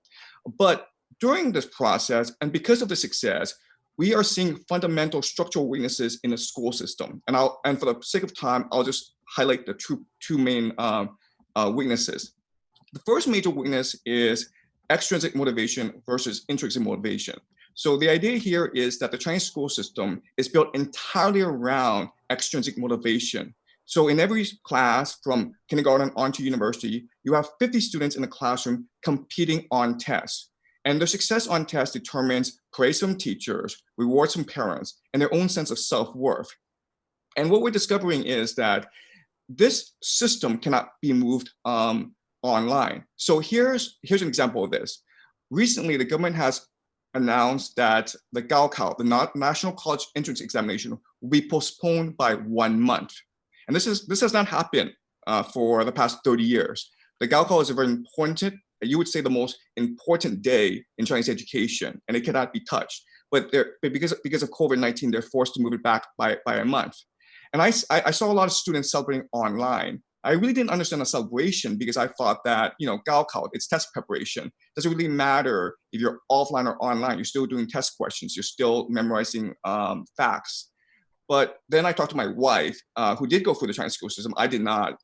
And she explained that it's very important to be in class with your classmates, because ultimately the Chinese school system does not measure your academic ability. It measures how well you do relative to your peers. And so if you are isolated and you're not interacting with your peers, you actually don't know where you are relative to them, which then, and so you lose the motivation to study. Also, a unique feature of Chinese schools is that before tests, they host these massive school-wide pep rallies to really, and so you can see these pep rallies. They're like, these football rallies in Texas, or maybe before going to war, soldiers being pepped up. But they really, like, students in China really see tests as a matter of life and death. And being surrounded in that sort of environment and attending these pep rallies, it's a shot of adrenaline for them. So they become super focused and super motivated. And you cannot move the system online. And so what we're finding is a lack of motivation to study and to pay attention in class, which leads to the second weakness in the Chinese school system, which is maintaining discipline and maintaining the student-teacher dynamic. So offline, teachers are gods. In the classroom, teachers command the classroom and do whatever they want. They have total autonomy and control over their classroom. But what we're finding is that online, students are upsetting this dynamic, and students are actually much more adept and able at navigating the online world than their teachers. And I'll give you, two examples of this. The first example is that, teachers are assigning homework using apps, and they're making students doing tests using these apps. And what students have realized is that if they go to the App Store and downvote these apps will be eliminated from the App Store. Apparently, because of the software, if an app is downvoted below a certain threshold, they're automatically removed and deleted from the App Store. So that's the first example. Another example is that sometimes the software is pirated. So students will scour the internet and figure out which software, which course content is pirated. Then they'll notify the company, and the company will lodge, obviously, a formal complaint against the teacher, and the teacher's account will be taken down. So these are a couple of examples where students are much more agile and much more adept at navigating the online world than their teachers, which is forcing Chinese school principals to rethink the relationship between teachers and students, and to rethink how to best motivate and discipline students online. But regardless of these issues, China is moving ahead with its ambitions. So China's ambition is to be the global leader in education technology. And so the metaphor is, think of China's high-speed railway system, very efficient at moving people across the country. And it's been very successful. So imagine a high-speed railway system for education, where course content is moving from the wealthy cities to the poor provinces, thus improving equity, but also quality. And why China is moving ahead with this system is because COVID-19 is accelerating 3 national priorities in China. And these national priorities are: 1, centralization, consolidation, right? So right now, the major issue in China is that edtech platforms, it's all controlled by local governments, and there isn't enough sharing of resources. So COVID-19 gives the Ministry of Education an opportunity to come in and say, listen, we need a national platform. Second thing is the use of artificial intelligence to enable personalized learning in education. Right. So the idea is that with enough data, big data, you're able to mine this data and figure out what is appropriate individual learning trajectories for students. And the third priority is parent education. Educating parents on how to best be involved in the process. So basically, the government sees COVID-19 as this tremendous opportunity to revamp the school system and make it a world leader in education technology in the world.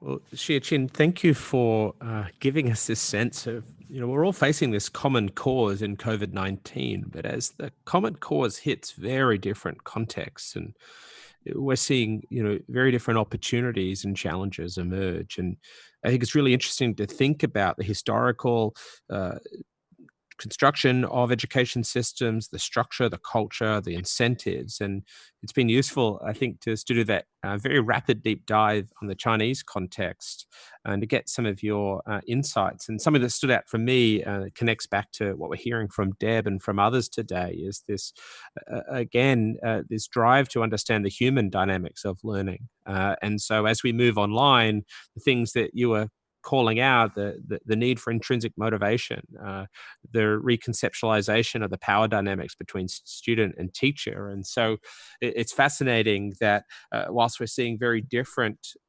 responses depending on the educational context, we're also seeing these through lines of the real challenges and the real opportunities are coming down to the human stuff. Look, Deb and Xia-Chin, I want to bring you back in and we'll do a bit of a rapid fire between, but Greg, you've been really patient. We thank you for that.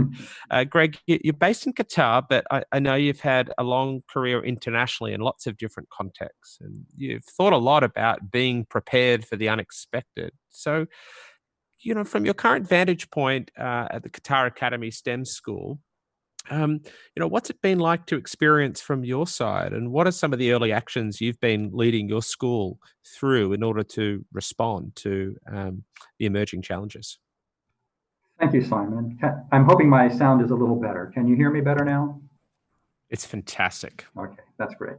I really appreciate all of the amazing conversations and explanations so far from our panelists, and I couldn't help but laugh a little bit when Deb said she was a pracademic, and having lived those worlds as well, I find myself as a very practicing practitioner right now. And so that for me is where my conversation will largely be focused. And what do you do as a leader right now and to ensure that your students are learning?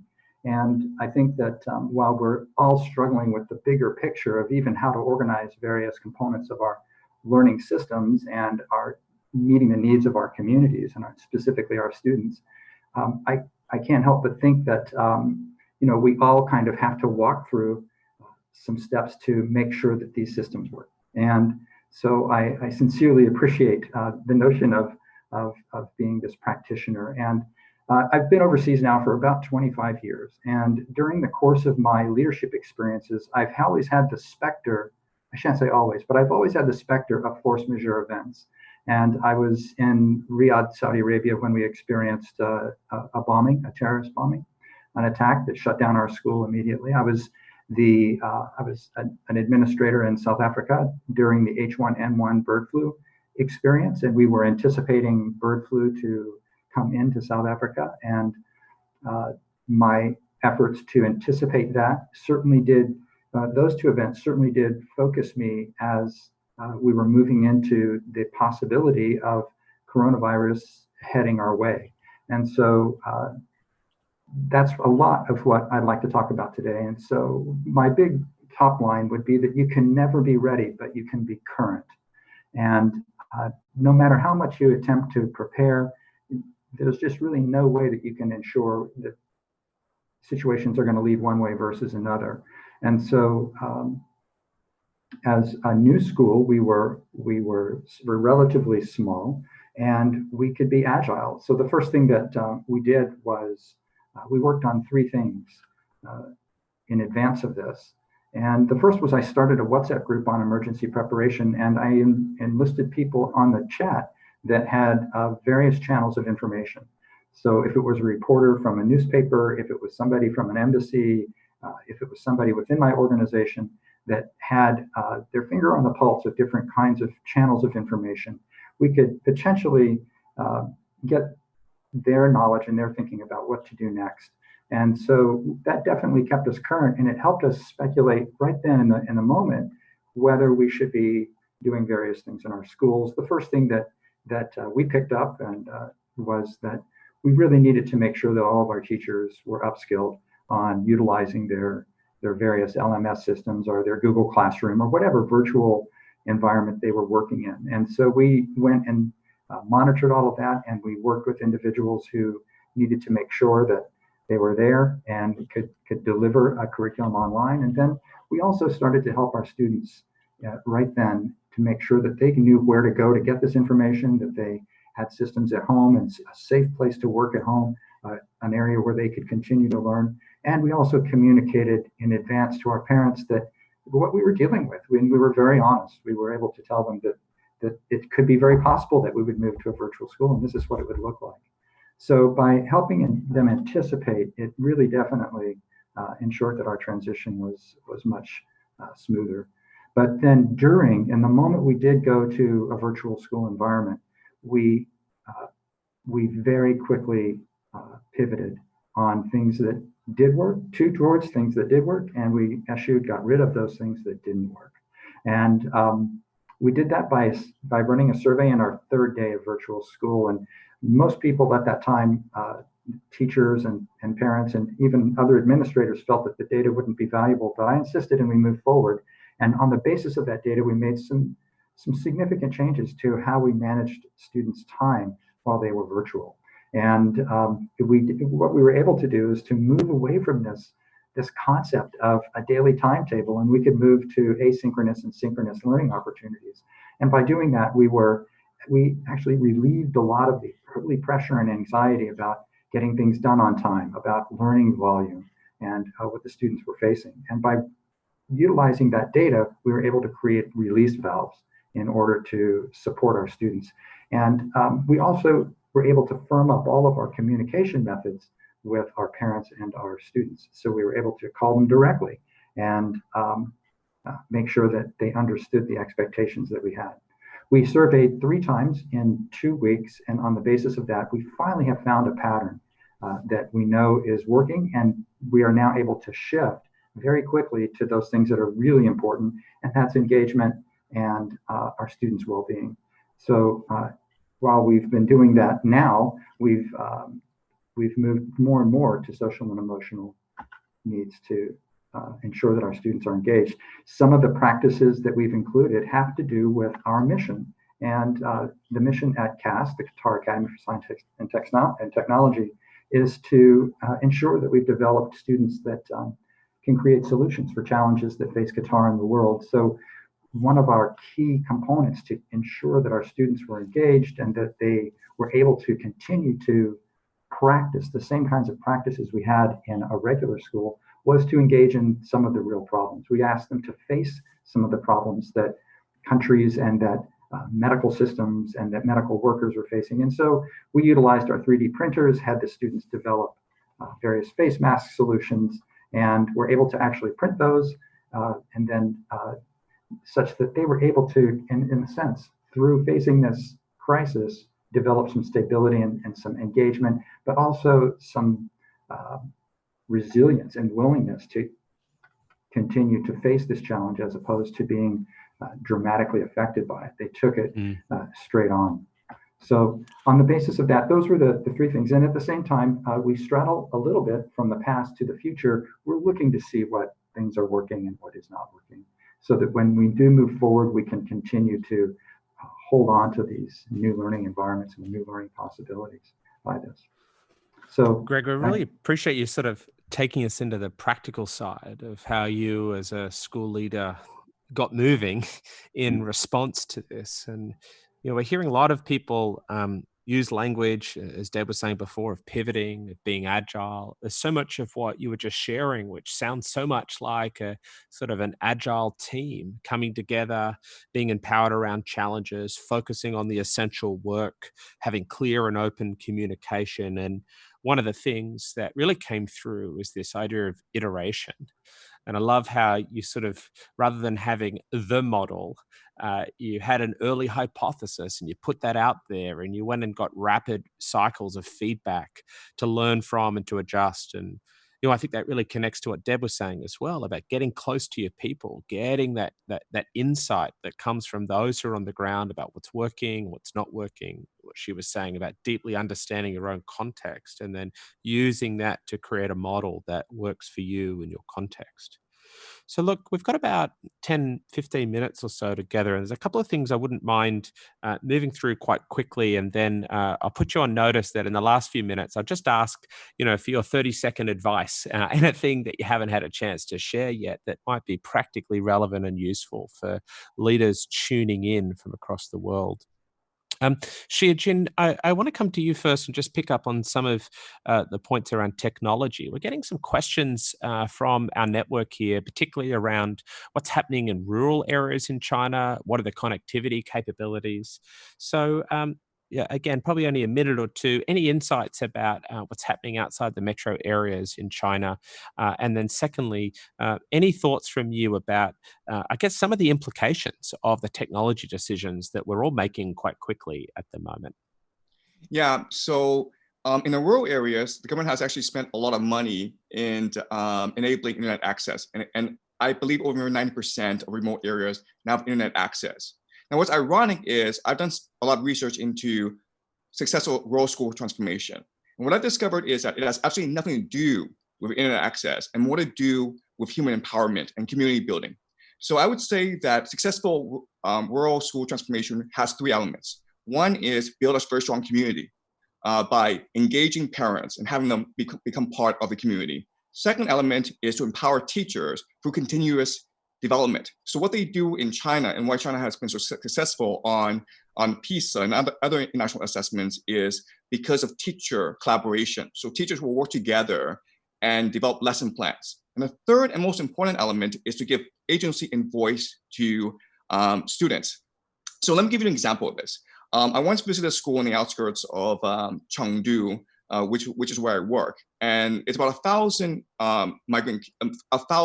kids. 50% are migrant kids, 50% are farmers' kids. So very poor, the lowest socioeconomic background in China.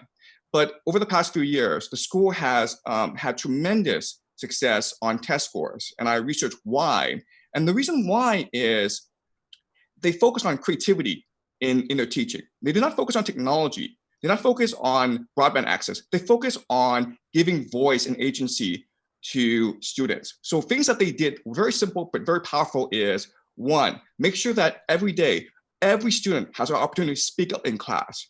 Two, at the end of the semester, your assessment is not about test scores. It's about pointing two things out. One, point out what the kid did really well this semester, and two, point out what the kid could do better next semester. And things, and they were saying things like, oh, this kid was really helpful for other kids this semester, and next semester he could speak up more in class, right? So very simple advice for kids to improve.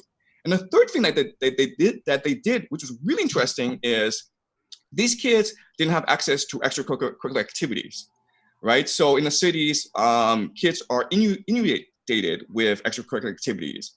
But in the remote areas, because of poverty, they didn't have access to any activities. So experts came in and devised a solution, like, let's get kids involved in every activity. But the experts were very concerned about the emotional fragility of poor kids. They didn't want to create financial burdens on kids. They also did not want to create financial disparity among kids, right? So they picked the lowest cost activity they could think of, which was paper cutting. So they had every kid, they gave kid lots of paper, and they had them cut paper and design their own artwork. And it was powerful because one, it's an opportunity for kids to express themselves, and two, they were using their hands. And we know that using hands is very important for children's neurological development. But the lesson from all this is that the takeaway from all this is technology doesn't really help. Technology can only augment or enhance existing learning styles and modes of learning. What really helps is emotional support, community building, and creativity. So the main takeaway from all my research, and I think this is something that I want to emphasize over and over again, is creativity is a luxury for rich kids. Creativity is a necessity, an absolute necessity for poor kids. It's what enables poor kids to change how they see the world and think of education as creating new possibilities for them. So that's my response to the rural question. Technology, yeah, I mean, there's been a lot of investment in technology, but it's not helping. Yeah, really powerful. So much discussion about what technology platform these days, and you're really saying, oh, what's the underlying learning model? And what's our view about child development? And how do we actually be clear about that and then find ways to either do that in person in the new normal that emerges, or try to amplify that through the digital platforms that we're starting to innovate in new ways with. Hey, Deb, I want to come across back to you, and thanks for your patience. Obviously, it's a bit hard to do a panel when we can't see each other, but I know in the books that you've written on transformational professional learning and your co-authorship of Flip the System, you've put a lot of focus around empowering educators, whether that's through high-quality professional learning, whether that being really seeing educators as drivers of school and system change. So just wanted any quick thoughts here about, what's the role of teachers in all of this? Well, if I think about one of the things that's coming out of this scenario that I think I feel quite optimistic about in some ways, it is that idea about teacher agency and about the fact that what's currently happening means that we need to be trusting teachers to know their students, to know their subjects, to know their infrastructures of their own environments, and we're kind of having to innovate pretty quickly and adapt pretty quickly to all kinds of things. It's almost as though education, that idea about education as kind of a social or democratic movement from the ground up, like we talk about in the Flip the System books, is almost forced on us by this kind of pandemic, where yes, governments and systems are making policy and trying to provide support, but really the teachers on the ground need to be trusted to be professionals, to use their judgment and to be agents of kind of micro and macro change. So I think that's a really interesting side effect, I suppose, of what the change that we're going through at the moment.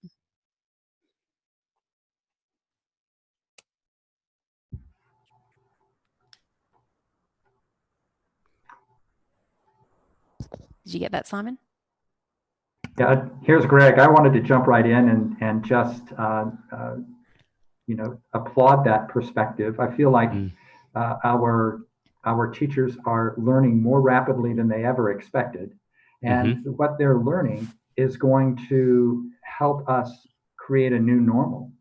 And especially as we get through the other side of this, I think that the knowledge and skills that they are going to acquire, their knowledge of self that they're going to acquire, that what is important and is really not that important, will move us forward in a way that will reshape our perspectives of learning in the future. I have no doubt about that.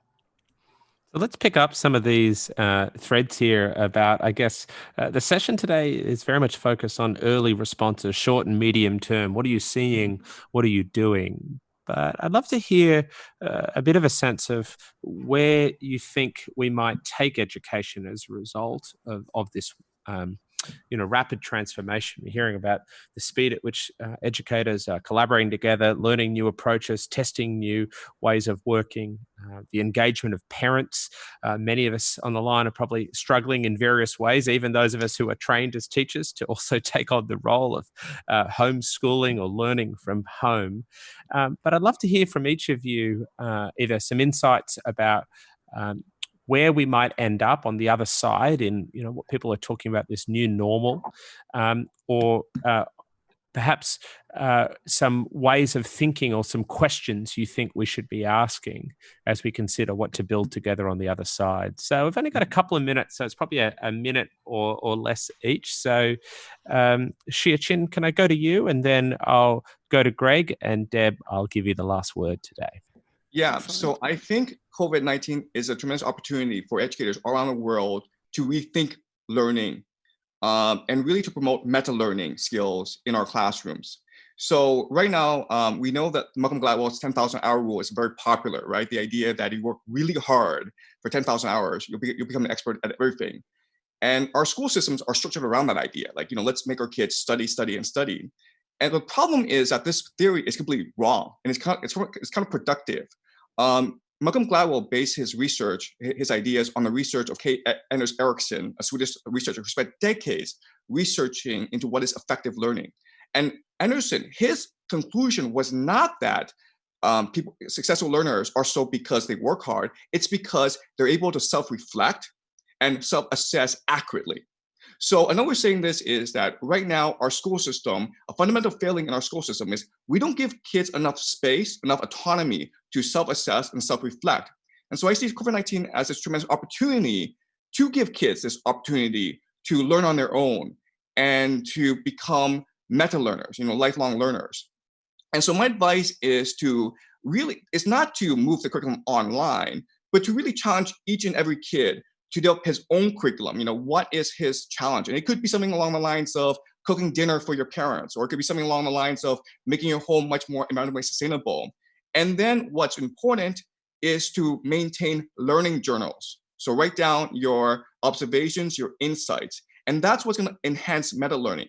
And what we'll discover is that not only will this augment students' willingness to learn, but when they go back to the classroom, it's going to make them much more effective learners as well. So that's my one main takeaway from this. Well, thanks so much. Greg, can I come over to you? Any thoughts about pioneering the future and the questions we should be asking, the things that we might be expecting? We're asking the questions right now, what I think will be the questions that will prevail in the future. What's important? What really is important about what students must learn? And there's this required component, this nice to have, what would be an enhancement. So all of those questions are being brought to bear on our teachers and our students. And through this process, I think we're going to identify what aspects of learning were A, the most effective, and B, really most critical to the students' sense of self and well-being moving forward. I do love what our panelists are saying about how we really need to focus on the students' social and emotional well-being, and that we would definitely share and utilize more of these practices in the normal practices of our classroom environment, where we're empathetic to the students' individual needs, and that we can differentiate toward that, especially in terms of not just their knowledge and skills, but also their social and emotional knowledge and skills. So in moving forward, I have a feeling that this will help us better address individual students' needs. The other piece that I had was that we've been given an opportunity to try different things that would necessarily be unprecedented in a normal school. A quick way of example, we were looking at changing our schedule in order to meet the needs of our culture as we move into Ramadan. And normally this would be a big challenge to change our daily timetable. So we wanted to ensure that our community was engaged. And we did something that would be antithetical. We put out a survey, which do you prefer? And we gave them two options. And we asked, what grade level they were in, what parent, they were a parent, student, or a teacher. And we generated a rather cohesive perspective on exactly what timetable is needed. And that's what we're going to move towards. I feel like doing that and engaging people and asking them to partake in that particular, usually strictly administrative responsibility was incredibly helpful to ensure that people are active in developing their learning and developing the environment that they learn in, as well engaging our community. So two things. One would be that indeed we have the opportunity to try new and different things, and two, that we really can focus on a much broader perspective of what learning is and the needs of our students, especially in light of social and emotional needs. Brilliant. And as I come across to Deb for a final word, let me ask all those out there on the Zoom chat bar, maybe take a moment now as we listen up to either share some of the things that have resonated with you from this session, but also how you're going to build on the things that you've heard, points of connection, points of resonance, and even appreciate multiple people sharing points of challenge too. And as a global community, we do want to be exploring together both what we're seeing and what are the kind of learning futures we want to craft together. And I think some respectful and intensive challenge is also really useful as we make the discussion not just about connection, but also about the rigorous treatment and thinking through ideas and about the types of paradigms and approaches to education that we believe in and we want to take into a post-COVID world. So Deb, thanks for your patience as we come back around the loop. And just to you, any last thoughts and wonderings about where we might be heading and the types of questions that leaders will need to ask as we think about education on the other side of the crisis? Well, as I think about what our kind of next normal might be when we come out the other side of this, potentially transformed as practitioners and as societies in ways that perhaps we don't understand yet, I guess there's two main questions for me. One is that we can be asking ourselves, like, what is it that we've desperately missed? What's been a really important part of schooling that maybe was even staring us in the face, but that we really missed and we want to bring back in, that's something we want to preserve and we want to nurture and we want to revisit and come back into. And my hunch at the moment is that that's around the community connectedness, relationship with the whole child, and those kind of things that we get in a physical environment. And the other question is around what is it that's been taken out during this COVID crisis that we're no longer doing, that we really don't want to bring back in, or we don't want to return to, or we want to challenge in terms of what's previously been normalized practice. And the things that I'm thinking about in terms of that are really to do with measurement, assessment, and accountabilities. Like, there's a whole range of ways in which that's been disrupted. Standardized testing, accountabilities of teachers and schools, and how we think about even engagement of students and what that looks like. And in a distant kind of distance model, those things look different. And I think we can really think quite seriously about what it is we don't want to return to, as well as the things that we really do desperately want to bring back into education when we're allowed back into our schools and our classrooms. Yeah, well said. And I think, Deb, what you're exploring there educationally, in some ways we're all experiencing in various ways in our home towns and cities as we think about the things in life that we deeply miss, for those of us in some form of lockdown at the moment, and that we long to have back in our life. And for some things that we've gone without and felt strange for a while, that actually not quite sure that we want to let them back into our normal flow of personal life and family life on the other side of things.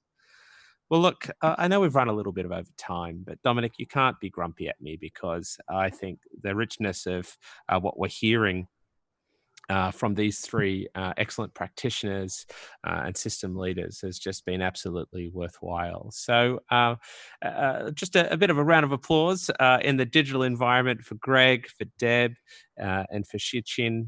We so appreciate your generosity of insights, for giving up your time. And we would ask that if you've got a chance, guys, on the Q&A, some of our community have been asking not just general questions, but specific questions. And hey, if you've got another 5-10 minutes coming up, it'd be absolutely terrific to have some personal answers from each of you. And you might also have a chance, now that we're not talking directly to you, to get into that chat bar and respond to some of the things going on. So Dominic will be joining us now, and we're really looking forward to this important closing part of our time together, which is our community conversation about the roles for social emotional learning and school leadership during the COVID-19 pandemic. So thanks again for those who've contributed to the panel discussion. And Dominic, over to you. Thank you, Simon. Simon, thank you very much. I couldn't possibly be grumpy at you after such an excellent panel discussion. And thank you, Gregory, Deb, and Shui Chin. That was really stimulating and interesting. So we're going to try a bit of an experiment now with this community conference, community conversation part of the program. So please bear with us. And I hope it works. We're trying to build more opportunities for you to all contribute and answer some of the questions which have been coming up on the chat function and in the Q&A, and also to help us shape the key themes that we'll address in the next conference in this series. So I said at the very beginning that we started this with 3 key objectives, which were to help understanding around what is happening in different education systems during the COVID-19 pandemic. Secondly, to provide an opportunity for the exchange of ideas around and practice around different education systems, across different education systems, in terms of what's working as short to mid-term education responses to the disruption that the pandemic is causing.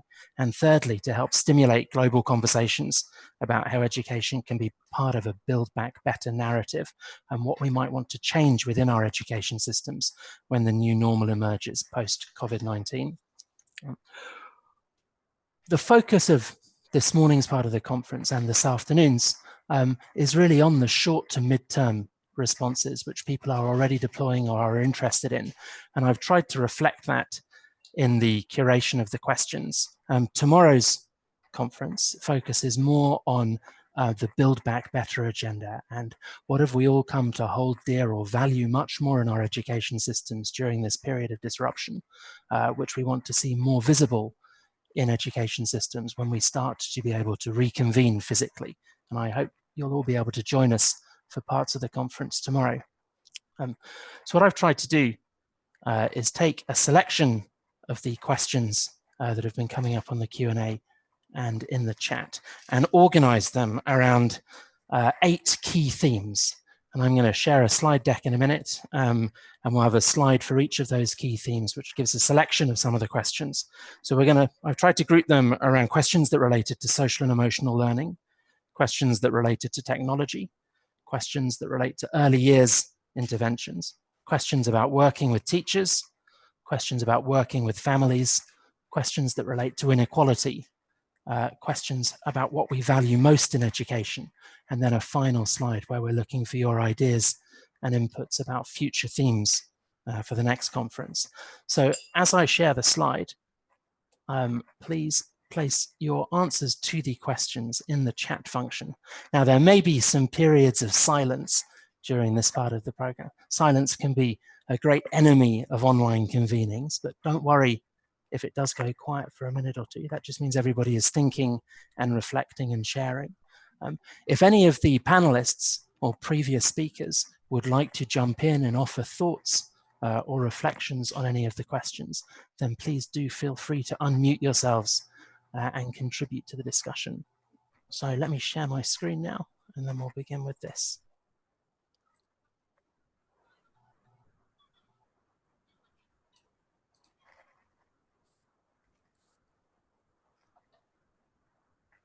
Or not.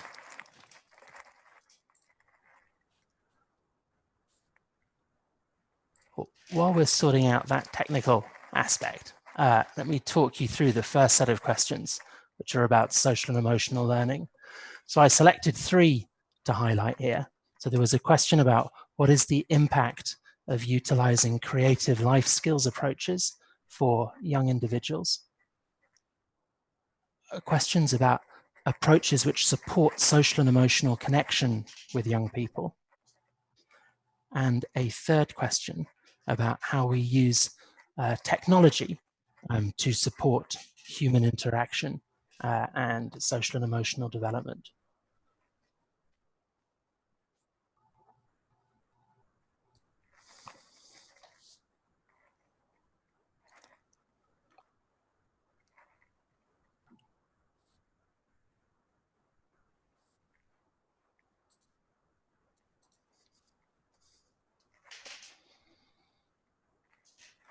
And if any of the panelists would like to jump in with thoughts or ideas about social and emotional learning in the context of the current disruption, then please feel free to. And we'll take a minute for audience to share their reflections or any great links or resources that they're aware of in the chat function.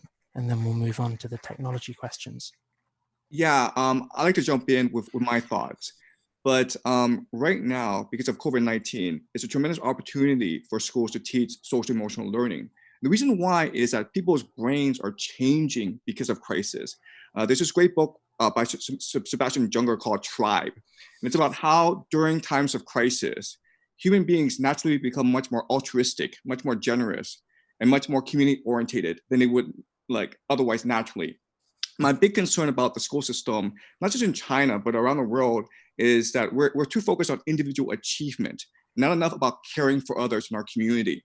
So I think that right now, because people's concerns really much are about the health of our neighbors and our friends, then right now is really an opportunity for school leaders to focus on that and really talk about how communities can come together to help other communities or even help individuals within their existing communities. So, it's a tremendous opportunity, and people are willing to make sacrifices that they otherwise would not be willing to make previously.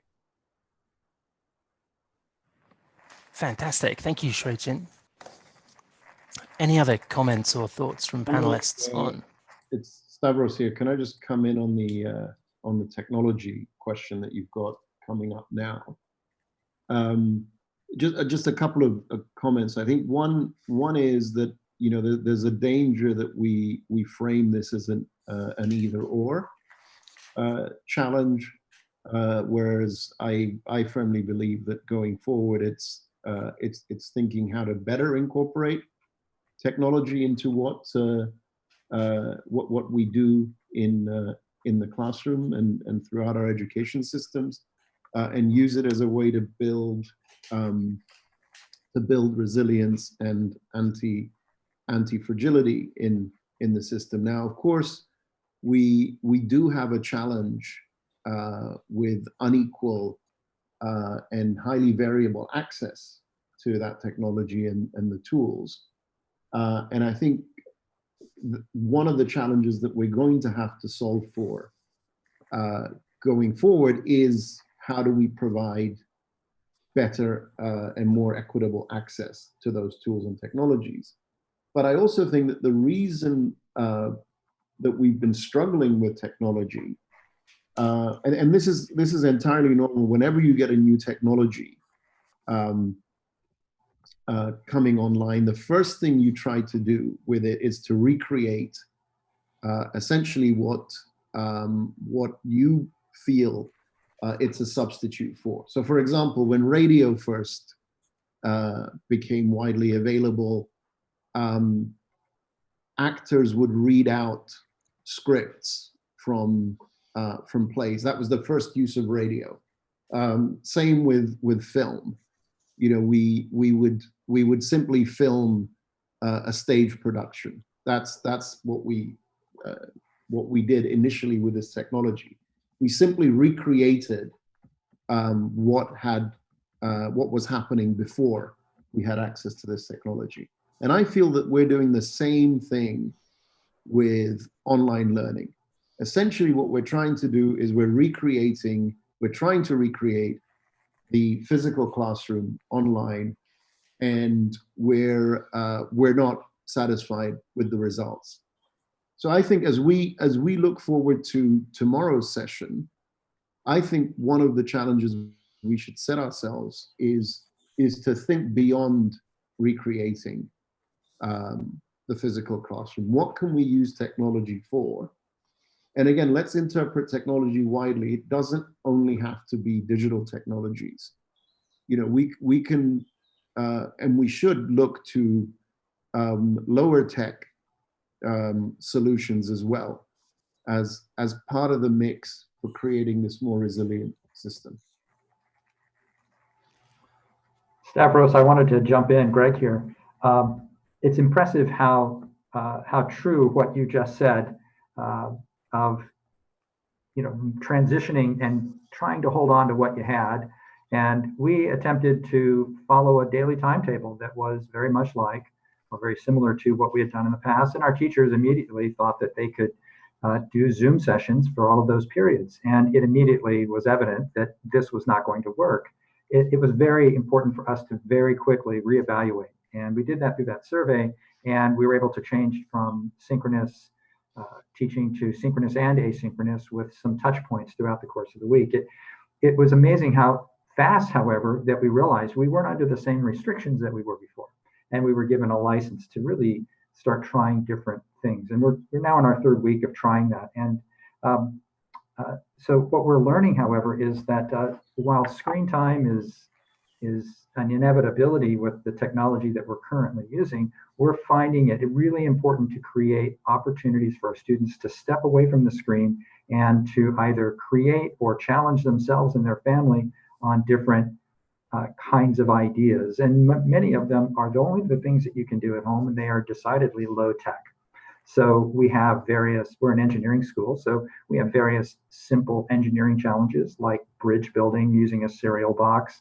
We've even done anatomy lessons using different kinds of things you can find at the meat market if necessary. So these are ways in which parents can get directly involved and build that community and build dimensionality to what would otherwise be a two-dimensional experience. Greg and Stavros, thank you very much for those comments. And I think it would be a terrible waste of opportunity if we only try to replicate in the virtual realm the kinds of teaching environments that we see in bricks and mortar classrooms. And just as we're going to experience with this conference, you know, the fact that we're not time bound in the way that we would be if we were physically all together, and these conversations can carry on online or through other platforms over the weeks ahead. I'm going to move us on, if that's okay, to the next set of questions. And I took two here, which were about early years interventions and whether there are specific programs or approaches that people are aware of that are particularly effective for working with small children. And again, panelists, if you have any experience of working with this age group, then please feel free to jump in. Dominic, it's Robin. Hey, Robin. Hi. So I would love to just kind of put into the mix some thinking about really the low-cost interventions that span all age groups, and I think it's particularly relevant for these foundation phase or early childhood ages, but it spans the entire realm of the educative spectrum, and that is around the use of games. And the use of very simple games within families to share educational principles. And something that we've discussed as an organization for a long time is the foundational learning elements, particularly around language and mathematics, are set extremely early. And we have wondered what the value would be in making available in almost a print format or a drawn format, or you could even do it, you know, like many of the games on the African continent are played with stones and markings in the soil almost. But the value of games like Snakes and Ladders, counting games, hopscotch, etc. And, you know, these are really low-tech educational interventions that also address some of the really key social and emotional learning opportunities for engagement between adults and children in a flat structure, for child-driven learning, for play-based learning. And I really think that while technology has a huge role to play in terms of higher grades and accessing information that isn't easily available to parents, there are some extraordinarily simple things, puzzle building, playing rummy and cards, that can be done. And it literally just takes a suggestion, going back to the games you played as a child and playing them with your child. Yep, that's a great point, Robin. It doesn't have to just be online games. Sorry, can I build on Robin's point? Please do. So I'm sure many people listening in are familiar with the work of Ubongo Kids, but they target specifically this early years age group with edutainment. And it's been really interesting to see how they've responded to COVID-19, because one of the things they're doing is building out toolkits to bring caregivers and parents kind of into the equation. Because I think particularly with early years, the parents and the caregivers are a key part of the equation. And one of the biggest skills we are currently trying to equip our school leaders and teachers with is exactly on that, parental engagement. How do we engage parents in a way that we've never engaged them before, to an extent that we've never engaged them before? How do we do that well? And how do we do that virtually or remotely? So it's quite complex, but a huge piece of the puzzle, but one that I hope stays with us long beyond this crisis, that parents will engage to a much greater extent in their children's learning and moving on from this. Thanks, Deb, and thanks, Robin, for those comments. I've moved the slide on, conscious of time, to the one about working with teachers. And we had a lot of questions around this, with people looking for recommendations or approaches around engaging teachers in discussions about the future of education, and also about using the disruption to fuel collaboration. So thoughts and comments on the teachers would be very welcome. We've got 3 more sets of questions after this before we hand back to Dr. Asma for some closing remarks.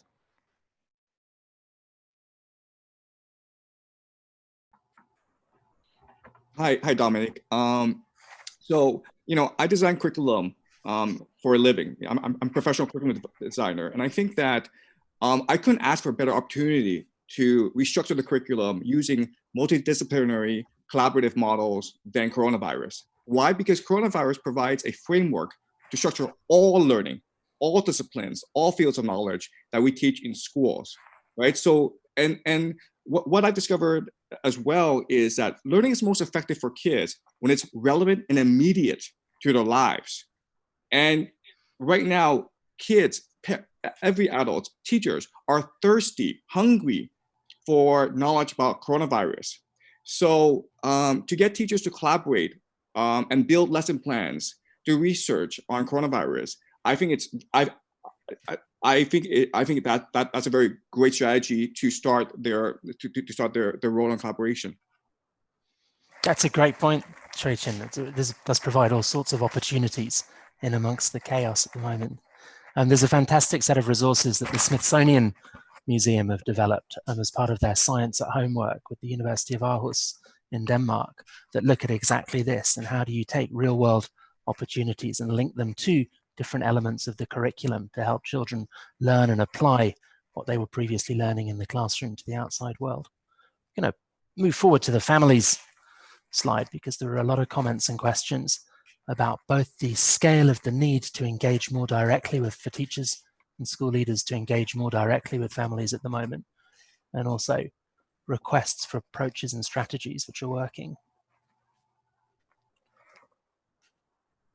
Yeah, so this is a big concern in China because, you know, for the first time in many years, parents are now stuck at home with their kids. And what a lot of parents have discovered is they don't actually know how to parent. So there's been a lot of research done in how to parent effectively. And there's actually some really simple advice that parents can follow. So the first really major piece of advice is that when conversing with your child, make sure to focus on turn taking, right? So it's not a one-dimensional conversation. The child and the parent, they're taking turns in having discussion. Second really important metric that we can use to measure the effectiveness of parent-child conversation is tone of voice. Is the parent maintaining an even tone of voice throughout the conversation? Does the parent get angry or not? You know, one really effective way for parents to better improve their parenting is to actually record a 10-minute conversation that they have with a child, send it to the teachers for some very concrete feedback. And that's going to right away improve the parent-child relationship. That's great. Thank you, Shui-Chin. I'm conscious of time. I've moved us forward again to the inequality questions. I know a number of the speakers have already talked about some of the work that they're doing to try to avoid replicating inequalities that existed in education systems pre-COVID-19, or to avoid bringing inadvertently creating new inequalities. One of the big ones is obviously around the digital divide, and how do we continue to offer remote learning that doesn't necessarily have to happen online. I thought this came through really powerfully in what Robin and Deb were both saying earlier. You know, Dominic, this is Greg again. Hey, Greg. Again, as a practitioner, we look for ways to keep it very, very simple. And a number of examples have been expressed. Shui-Chin mentioned that people utilize paper cutting. Of course, there's a cultural norm to that as well. Origami. Just, you know, we're using cereal boxes for various items, things that can be found at home. And in many ways, this allows students or children to explore the different possibilities without the same kind of pressure and framework that a classroom places on a student. So my hope would be that as we move forward, we can reach equality by ensuring that all students can participate and share their creativity. The challenge is getting that word out, and how do you express that? And that would be very contextual and different within each environment. But again, to really think about and look at what can be done with what you have, and to make that as meaningful and contextual and relational as possible. And that's a lovely segue as well into the final slide about what are we realizing we value most in education. I think one of the speakers tomorrow morning is going to talk about work they've been doing around the hidden curriculum and how this is becoming much more visible during during this period of disruption. But there's been a lot of talk in the chat function about how do we forefront the social and emotion learning, or the work that Vishal was talking about around developing mindfulness or compassionate practices amongst students and teachers during this period of crisis. And then how do we ensure that these things are front and center when we start to rebuild education systems after this? My favorite quote about education of all time comes from Hannah Arendt, the German philosopher. And she said at one point that education is the point at which we decide if we love the world enough to take responsibility for it. And I think that we've seen an awful lot of stepping up over the last few weeks, and particularly from people who are on this webinar in this community, about demonstrating the level of responsibility we're willing to take moving forward. And the final slide is about themes that you would really like us to forefront in future conferences.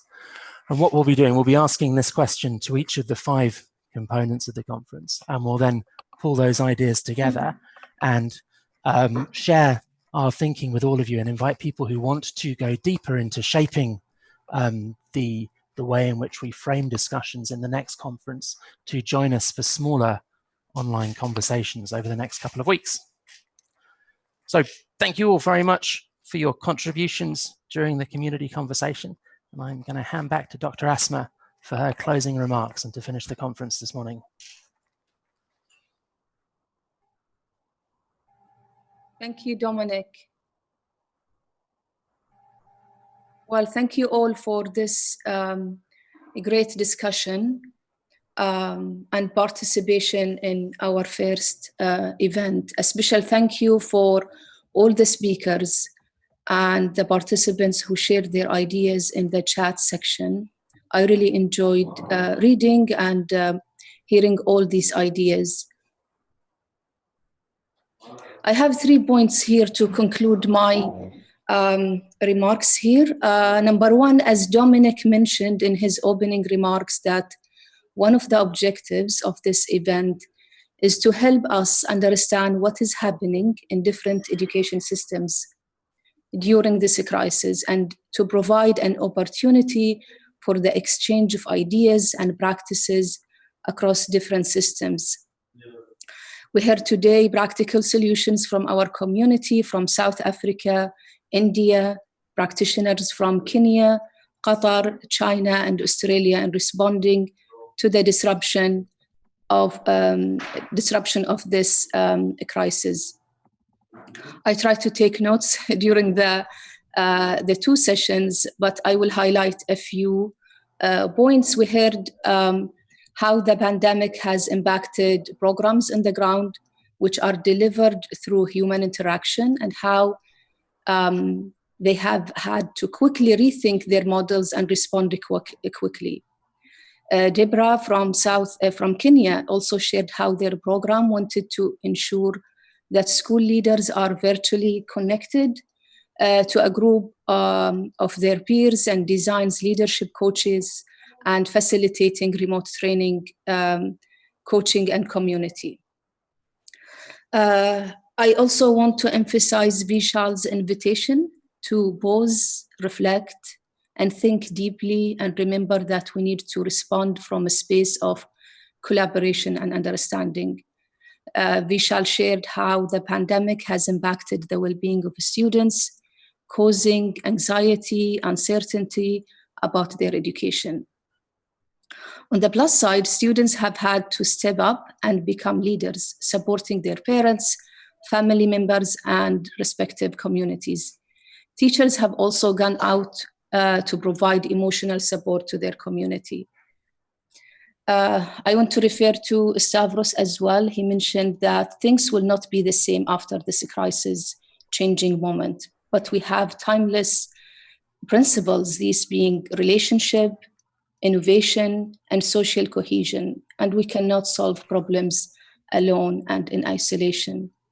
And I think this event is an example of that. Number 2, also referring to the objectives of this event, when we started thinking with Salzburg Global Seminar about what we want to achieve, through this is to stimulate global conversation about how education can be part of the Build Back Better narrative and what might change with education systems when the new normal emerges post-COVID-19. So based on the discussion today, we would like to end this session with a call for action. And in fact, we will end each session today and tomorrow with a call for action to follow up on our discussion. First, we will continue our conversation in partnership with Salzburg and other partners. We will soon announce a second event will take place in June. And in the next few days, we will also share a survey that you can participate to. We wanted to have it as an opportunity to hear from you and understand the most critical issues, needs, gaps that we should address in the next virtual event. As Dominic mentioned, we will have smaller working groups discussions in the next few weeks to shape this event. Yesterday we had Twitter chats and interesting themes came as well. So it's great to see all this interaction. My third point, I want to end this with a quote. And the quote is saying, "Never let a serious crisis go to waste." And this event proves to us that we are all in this together, responding to this crisis from a space of collaboration and deeper understanding, as Vishal mentioned.